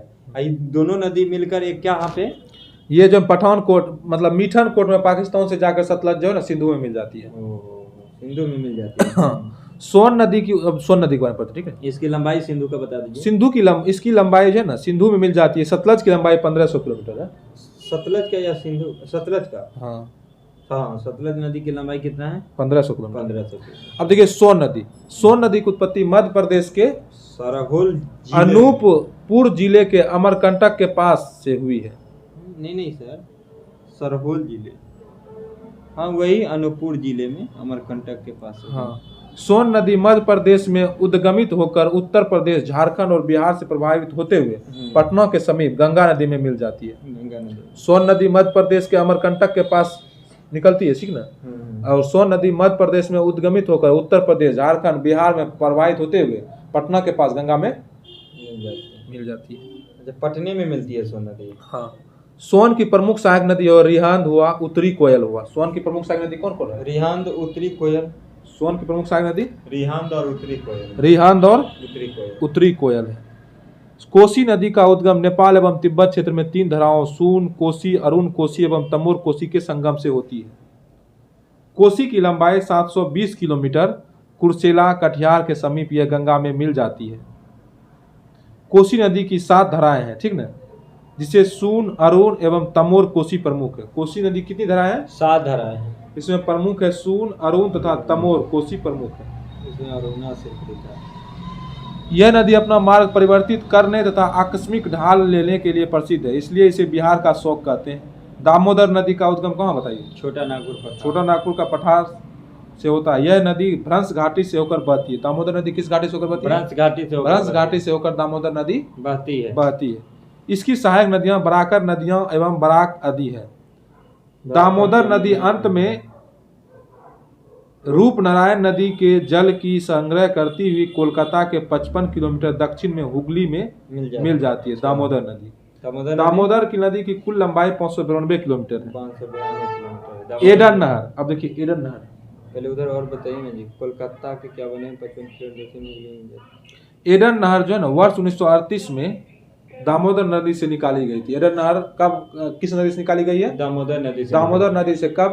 1938 में निकाली गई। एडन नदी दामोदर नदी से, एडन नहर दामोदर नदी से 1938 में निकाली गई है। गिरिडीह एवं दुर्गापुर के बीच 300 किलोमीटर लंबे मार्ग यह जैविक मरुस्थल बन गई है। इसे बंगाल का शोक भी कहते हैं। दामोदर नदी को बंगाल का शोक कहते हैं। दामोदर नदी को किसका शोक कहते हैं? बंगाल का शोक कहते हैं दामोदर नदी। दामोदर नदी को बंगाल का शोक कहते हैं, ठीक है। आगे बढ़ते हैं। हागरी नदी पश्चिम घाट से निकलकर कर्नाटक और आंध्र प्रदेश से प्रवाहित होते हुए तुंगभद्रा नदी में मिल जाती है। इसे वेदावती नदी के नाम से भी जाना जाता है। वेदा और अथवी नदियां सायद्री से उद्गमित होकर पुरा के पास मिलकर वेदावती कहलाती है। अब देखिए झेलम नदी। झेलम नदी हिमालय पर्वत श्रृंखल में पीर पंजाल पर्वत पर स्थित वेरीनाग जल स्रोत से निकलती है। यह नदी उत्तर पश्चिम दिशा में बहती हुई बुलर झील में मिलती है। झेलम नदी कहाँ मिलती है? झेलम नदी बुलर झील में। बुलर झील में मिलती है झेलम नदी, ठीक ना। इसका उद्गम कहाँ से है? किसका? झेलम नदी का हिमालय पर्वत श्रृंखला में पीर पंजाल पर्वत पर स्थित वेरीनाग जल स्रोत से निकलती है। वेरीनाग जल से निकलती है। कौन सी नदी? झेलम नदी। झेलम नदी। झेलम देखिए श्रीनगर शहर झेलम नदी किनारे बसा हुआ। श्रीनगर शहर किस नदी किनारे? झेलम नदी के किनारे। झेलम नदी किनारे बसा हुआ। झेलम और रावी पाकिस्तान में चिनाब नदी में मिल जाती है। झेलम और रावी पाकिस्तान में चिनाब नदी। अच्छा, झेलम और रावी मिलता है तो चिनाब बन जाता है। हाँ। चिनाब नदी का निर्माण करता है कहाँ पे? पाकिस्तान में। चलिए ठीक है, आगे बढ़िए। झेलम और रावी पाकिस्तान में चिनाब नदी में मिल जाती है, ठीक ना। भारत में हिमाचल प्रदेश राज्य के लाहौल घाटी में चंद्रा और भागी नदियां प्रवाहित होती है, ठीक ना। चंद्रा और भागा नदियां लाहौल घाटी में प्रवाहित होती है। चंद्रा नदी का उद्गम चंद्रा ताल के निकट एक ग्लेशियर से होता है। चंद्रा नदी का उद्गम कहाँ होता है? चंद्रा ताल के निकट एक ग्लेशियर से होता है। मतलब चंद्रा ताल के निकट एक ग्लेशियर से होता है। जबकि भागा नदी का उद्गम बारालाचा के निकट होता है। भागा नदी का उद्गम कहाँ होता है? बारालाचा। बारालाचा किसका? बारालाचा भागा नदी। हाँ। बारालाचा भागा नदी। तंडी के निकट चंद्रा एवं भागा का संगम होता है। तंडी के निकट तथा यह चंद्र भागा नदी चिनाब नदी कहलाती है। झेलम की सहायक नदियां किशनगंगा है, जिसे पाकिस्तान में नीलम कहा जाता है। झेलम की सहायक नदी किशनगंगा है, जिसे पाकिस्तान में पाकिस्तान में नीलम कहा जाता है। पाकिस्तान में इसे नीलम कहा जाता है। क्या कहा जाता है? नीलम कहा जाता है। नीलम कहा जाता है। पाकिस्तान में नीलम कहा जाता है। लूनी नदी अजमेर के दक्षिण पश्चिम में अरावली श्रेणी से निकलती है। लूनी नदी कहाँ निकलती है? दक्षिण पश्चिम अरावली पर्वत श्रेणी से निकलती है। लूनी नदी निकलती है, ठीक है। अब 511 किलोमीटर तक प्रवाहित होने के पश्चात यह कच्छ के रण में दलदली क्षेत्र में विलुप्त हो जाती है। लूनी नदी कहाँ विलुप्त है? कच्छ के रण में विलुप्त हो जाती है लूनी नदी। कच्छ के रण में विलुप्त हो। और यह कितना किलोमीटर चलती है लूनी नदी? 592 11 किलोमीटर। और यह कहाँ से निकलती है? कहाँ से निकलती है? दक्षिण पश्चिम अरावली क्षेत्र। अरावली क्षेत्र से निकलती है और कच्छ के रण में 511 किलोमीटर, मतलब 511 किलोमीटर की चल मैंने चल दूरी के तय और कर ये दिया, विलीन हो विलीन जाती है। कच्छ के रण में। पूछता है इसका संपर्क समुद्र से नहीं होता, लूनी नदी का संपर्क समुद्र से नहीं होता। अब देखिए श्योक नदी पढ़े होंगे, श्योक नदी। श्योक नदी, हाँ, काराकोरम क्षेत्र। श्योक नदी को काराकोरम क्षेत्र में मृत्यु की नदी के नाम से भी जाना जाता है। नाम है श्योक। श्योक नदी को किस नाम से जाना जाता है? मृत्यु की नदी के नाम से जाना श्योक नदी को मृत्यु के नाम से भी जाना जाता है। श्योक नदी को मृत्यु की नदी के नाम से जाना जाता है। मृत्यु के नदी के नाम से भी जाना जाता है। किस नदी को? श्योक नदी को मृत्यु के, ये काराकोरम क्षेत्र से निकलती है। श्योक नदी को काराकोरम क्षेत्र में मृत्यु की नदी के नाम से भी जाना जाता है। काराकोरम क्षेत्र में मृत्यु की नदी के नाम से जाना जाता है। ऐसे साक्ष्य है कि प्राचीन काल में मध्य एशिया के यारकंड से लद्दाख के बीच व्यापार इसी नदी से होता था, श्योक नदी से। मध्य एशिया के यारकंड से लद्दाख। अब देखिए जास्कर नदी, जास्कर श्रेणी में गहरे गॉर्ज का निर्माण करते हुए कठोर चट्टानी भागों से होकर बहती हुई है जास्कर नदी। जास्कर नदी जास्कर श्रेणी में गॉर्ज का निर्माण करती है। हाँ, यह पहले उत्तर पूर्व की ओर बहते हुए अंततः नेमू में सिंधु नदी से मिल जाती है। नेमू में उत्तर पूर्व की बहते हुए जास्कर नदी। से मिल जाती है। इसकी उत्पत्ति हिमाचल प्रदेश और लद्दाख की सीमा पर सरचू के उच्च अक्षांश से पठारी भाग से होती है जास्कर नदी का। जास्कर नदी की कुल लंबाई 150 किलोमीटर मात्र है। स्पीति नदी, स्पीति नदी का उद्गम कुंजम श्रेणी के आधार पर कुंजम, ला, टोगपो एवं दो धाराओं के संगम से होता है। 60 मील बहने के पश्चात यह हिमाचल प्रदेश के कन्नौज जिले में नामगिया गांव के पास सतलज नदी में मिल जाती है। अब देखिए ये इंपॉर्टेंट है, काली नदी, ठीक ना। काली जो इंपॉर्टेंट है हम बोल रहे हैं, ठीक ना।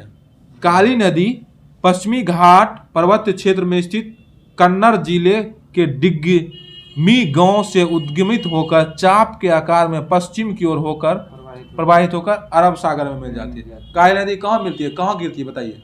काली नदी जो है पश्चिमी घाट पर्वतीय क्षेत्र से उत्तर कन्नड़ जिले में डिग्गी गांव से उदय होकर अरब सागर में मिलती है। अच्छा, गौरव मैंने कहाँ गिरती है? अरब सागर में मिल जाती है। अरब सागर में काली नदी मिलती है। कहाँ से उद्गम होती है?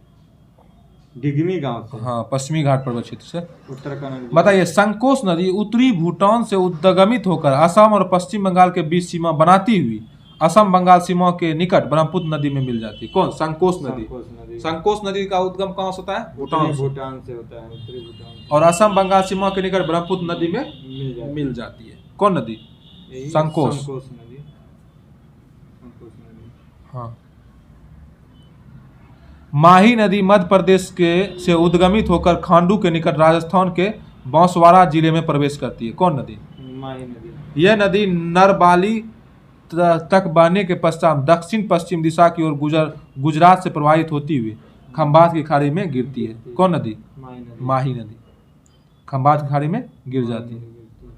मीठी नदी मुंबई स्थित विहार झील के अधिप्रवाह से उद्गमित होती है। मीठी नदी मुंबई में, बड़ी नाम मीठी नदी मुंबई में स्थित बिहार झील के अधिप्रवाह से उद्गमित होती है कि नहीं? वहां से निकलता है।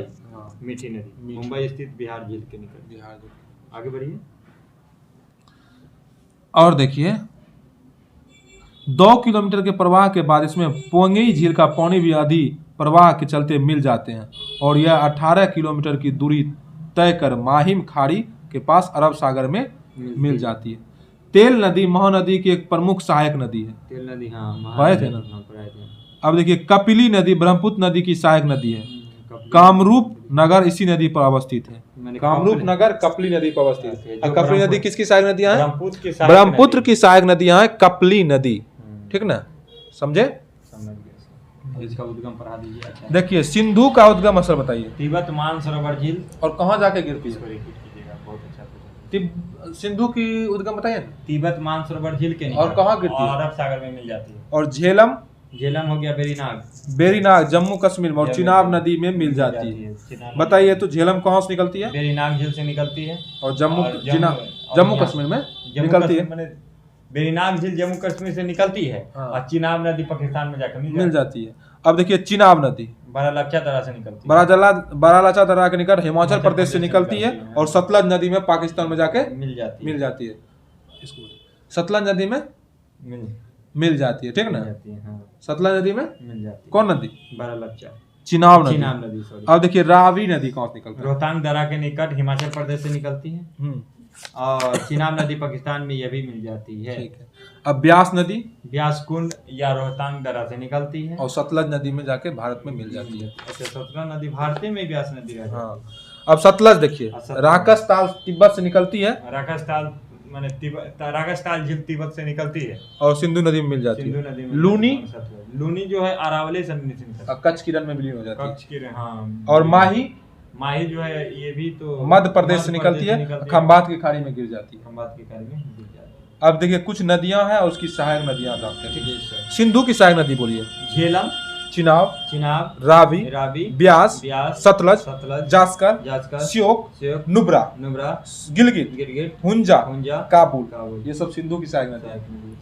और झेलम की किशनगंगा, झेलम की माने सहायक नदी किशनगंगा। और सतलज की स्पीति स्पीति, सहायक नदियां। अब इसका जो अन्य नदियां हैं इसका हम सब लोग क्वेश्चन आंसर देखते हैं। ठीक है। ब्रह्मपुत्र की सहायक नदी कपिली, हाँ, इस पर कौन सा शहर है? कामरूप नगर। कामरूप नगर। तो इस तरह से हम लोग क्या करते हैं, अब इसकी थोड़ा क्वेश्चन कर लेते हैं। क्वेश्चन आंसर करते हैं। देखिए IAS 2021 में पूछा हुआ सबसे पहला क्वेश्चन हम पढ़ते हैं। ठीक है। सिंधु नदी प्रणाली के संदर्भ में निम्नलिखित 4 नदियों में से 3 नदियां इनमें से किसी एक नदी में मिलती है। अब देखिए क्वेश्चन क्या है, सिंधु नदी प्रणाली के संदर्भ में निम्नलिखित 4 नदियों में से 3 नदियां इनमें से किसी एक नदी में मिलती है। जो सीधे सिंधु नदी में से मिलती है। निम्नलिखित में से एक नदी कौन सी है जो सिंधु नदी से सीधे मिलती है? सतलज, चिनाब, झेलम, रावी, सतलज। कौन ये है? बताए थे आप, सतलज सिंधु नदी में मिलती है। भारत में चंद्रा और भागा नदियां कहाँ किस क्षेत्र में बहती है? चंदा और भागा लाहौल के क्षेत्र में चंद्रा और भागा नदियां बहती है। लाहौल के क्षेत्र में चंदा और भागा नदियां। भारत की निम्नलिखित नदियों में कौन हिमालय की सभी श्रेणियों को काटती है? सतलज, रावी, सतलज, ब्यास, चिनाब। बताइए कौन? सतलज। इसका सही आंसर हो जाएगा सतलज। जो मैंने हिमालय की सभी श्रेणियों में काट देती है। हाँ। निम्नलिखित में कौन सी एक नदी हिमालय पार ट्रांस हिमालय नदी है? बताइए तो। झेलम, सतलज, गंगा, रावी। सतलज ट्रांसफर पार हिमालय पूछ रहा है। दूध गंगा नदी निम्न में से किसमें अवस्थित है? दूध गंगा नदी निम्न में से किसमें अवस्थित है? ऑप्शन दे रहे हैं, जम्मू कश्मीर, हिमाचल, उत्तराखंड, पश्चिम बंगाल। जम्मू कश्मीर और उत्तराखंड में। जम्मू कश्मीर और उत्तराखंड। दूध गंगा आप बताए थे, जम्मू कश्मीर। देखिए BPSC 56 और BPSC 59 में पूछा हुआ क्वेश्चन है, निम्नलिखित में से कौन सी नदियां बंगाल की खाड़ी में गिरती है? ऑप्शन दे रहे हैं, गंगा, ब्रह्मपुत्र, गोदावरी, महानदी, कृष्णा तथा कावेरी, लूनी, नर्मदा तथा ताप्ती। डी में A और B दोनों। गंगा, ब्रह्मपुत्र और गोदावरी, महानदी, कृष्णा तथा कावेरी सब बंगाल खाड़ी में, बंगाल के खाड़ी में गिरती है। निम्नलिखित में से कौन एक कृष्णा नदी की सहायक नदी नहीं है? भीमा, डॉन, तेल, तुंगभद्रा। तेल नहीं है, तेल ब्रह्मपुत्र की सहायक नदी। अच्छा, महानदी की सहायक नदी। महानदी की, हाँ, तेल महानदी की सहायक नदी। हगरी सहायक नदी है, किसका हगरी सहायक नदी? भीमा, गोदावरी, कृष्णा, तुंगभद्रा। तुंगभद्रा किसका सहायक नदी? हगरी। तुंगभद्रा की सहायक नदी हगरी। हिमाचल प्रदेश होकर बहने वाली नदियां कौन सी है? ऑप्शन दे रहे हैं, केवल, ब्यास और चिनाब, केवल ब्यास और रावी, केवल चिनाब, रावी और सतलज, ब्यास, चिनाब, रावी, सतलज और यमुना। यही होगा, ब्यास, यमुना, रावी, सतलज और यमुना। ये हिमाचल प्रदेश होकर बहने वाली नदियां। ये IAS 2010 में क्वेश्चन पूछा हुआ था। ठीक, आप सब लोग भी बार बार बोलने का प्रयास करें और तभी याद होगा। चलिए बताइए तो, बिस्ता दोआब किन दो नदियों के बीच? बिस्त दोआब, ये हो गया ब्यास और सतलज। ब्यास और सतलज के बीच बिस्त दोआब। बाहरी दोआब, रावी तथा ब्यास। रावी और ब्यास के ब्यास। रचना दोआब, रावी तथा चिनाब। रावी तथा चिनाब। चाज दोआब, चिनाब तथा झेलम। चिनाब तथा झेलम के। रेलवे में पूछा। बहुत अच्छा ये क्वेश्चन है, बहुत बार बार भी पूछता है। ठीक है। निम्न नहरों में से किसमें दामोदर नदी से निकाला गया है? निम्न नहरों में से किसे दामोदर नदी से निकाला गया है? सिरहिंद नदी, एडन नदी, बिस्ट दोआब नदी, ईस्टर्न ग्रे नदी। बिस्ट दोआब नदी। एडन नहर दामोदर नदी से बताए थे। दामोदर नदी से एडन नहर निकाला गया है। और एडन नहर निकाला गया दामोदर नदी से। ठीक है जी सर। अब बताइए, भारत की निम्नलिखित नदियों में से कौन सी दामोदर नदी की सहायक नदी नहीं है? ऑप्शन दे रहे हैं, बराकर, इंद्रावती, जमुनिया, बारकी। इंद्रावती नहीं है। इंद्रावती। इसलिए कि इंद्रावती किसकी सहायक नदी है? इंद्रावती जो है गोदावरी की सहायक नदियां हैं। अच्छा ये बताइए, दामोदर जिसकी सहायक नदी है वह है गंगा, हुगली, पद्मा, स्वर्ण रेखा। बताइए, दामोदर हुगली की सहायक नदी है। अच्छा ये बताइए, दामोदर नदी, इसका आंसर हो गया हुगली, ठीक है। दामोदर नदी निकलती है, ऑप्शन दे रहे हैं, तिब्बत से, छोटा नागपुर के पठार से, नैनीताल के पास से, सामेश्वर पहाड़ी के पश्चिमी ढाल से। छोटा नागपुर के पठार से। 39वां बीपीएससी में पूछा हुआ है क्वेश्चन। दामोदर नदी जो निकलती है छोटा नागपुर पठार से निकलती है। ठीक है। रजरप्पा किस नदियों के संगम पर अवस्थित है? ऑप्शन दे रहे हैं, सुनिएगा।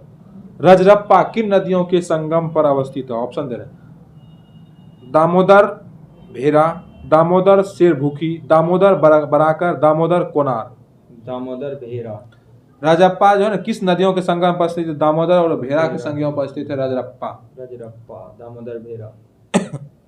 देखिए, पूर्व की ओर बहने वाली भारत की निम्नलिखित नदियों में से किस एक में निम्नावल के कारण विभ्रंश घाटी है? दामोदर। दामोदर, महानदी, सोन, यमुना। बताइए कौन सा? दामोदर होगा। दामोदर होगा। ये IAS 1958 में पूछा था। बताइए, तो निम्न नदियों में से कौन सर्वाधिक प्रदूषित है? गोमती, पेरियार, दामोदर, महानदी। दामोदर। कौन? दामोदर। दामोदर। निम्नलिखित में से किस नदी के ऊपरी मार्ग में मीठा जल का परंतु निचले भाग में खारे जल का प्रभाव मिलता है? लूनी नदी। लूनी नदी में। निम्नलिखित में से कौन भूमि बंधित नदी है? लूनी नदी। भूमि बंधित नदी लूली नदी। हाँ। लूनी नदी। अंतः स्थलीय अपवहन नदी का उदाहरण है। बताइए, माही, घग्गर, नर्मदा, कृष्णा। कौन आंसर सही होगा? घग्गर। अंतःस्थलीय। अंतःस्थलीय घग्गर है। घग्गर है। अंतःस्थलीय क्या है? घग्गर है। घग्गर। बताइए, वर्ष 2008 में बिहार की कौन सी नदी ने अपना मार्ग परिवर्तित किया एवं आपदा की स्थिति उत्पन्न की? कोसी। कोसी। 44वां बीपीएससी में यह क्वेश्चन पूछा था, ठीक है। ठीक है, चलिए। बताइए तो, नदी किन निम्न नदियों में सबसे अधिक नदी पथ परिवर्तन किया है? कोसी नदी सबसे ज्यादा यही करता है। निम्न। आप बताइए, खारी नदी जिस अपवाह तंत्र का है वह, मतलब खारी नदी जिस अपवाह तंत्र का अंग है वह है, ऑप्शन दे रहे हैं, अरब सागरीय, आंतरिक अपवाह और निश्चित अपवाह, बंगाल की खाड़ी। खारी नदी जिस बंगाल की खाड़ी। बंगाल की खाड़ी। बंगाल की खाड़ी। निम्न में से कौन सी नदी का स्रोत हिम नदों में नहीं है? ऑप्शन दे रहे हैं, यमुना, अलकनंदा, कोसी और मंदाकिनी। यही सब तो है ही है। कोसी नहीं है। कोसी नदी। त्रिवेणी नहर में किस नदी से पानी आता है? अरे गंडक नहर से। त्रिवेणी नहर कहाँ है? पश्चिमी चंपारण जिला। हाँ, पश्चिमी चंपारण जिला में। त्रिवेणी नहर किस नदी पर निर्मित है? गंडक।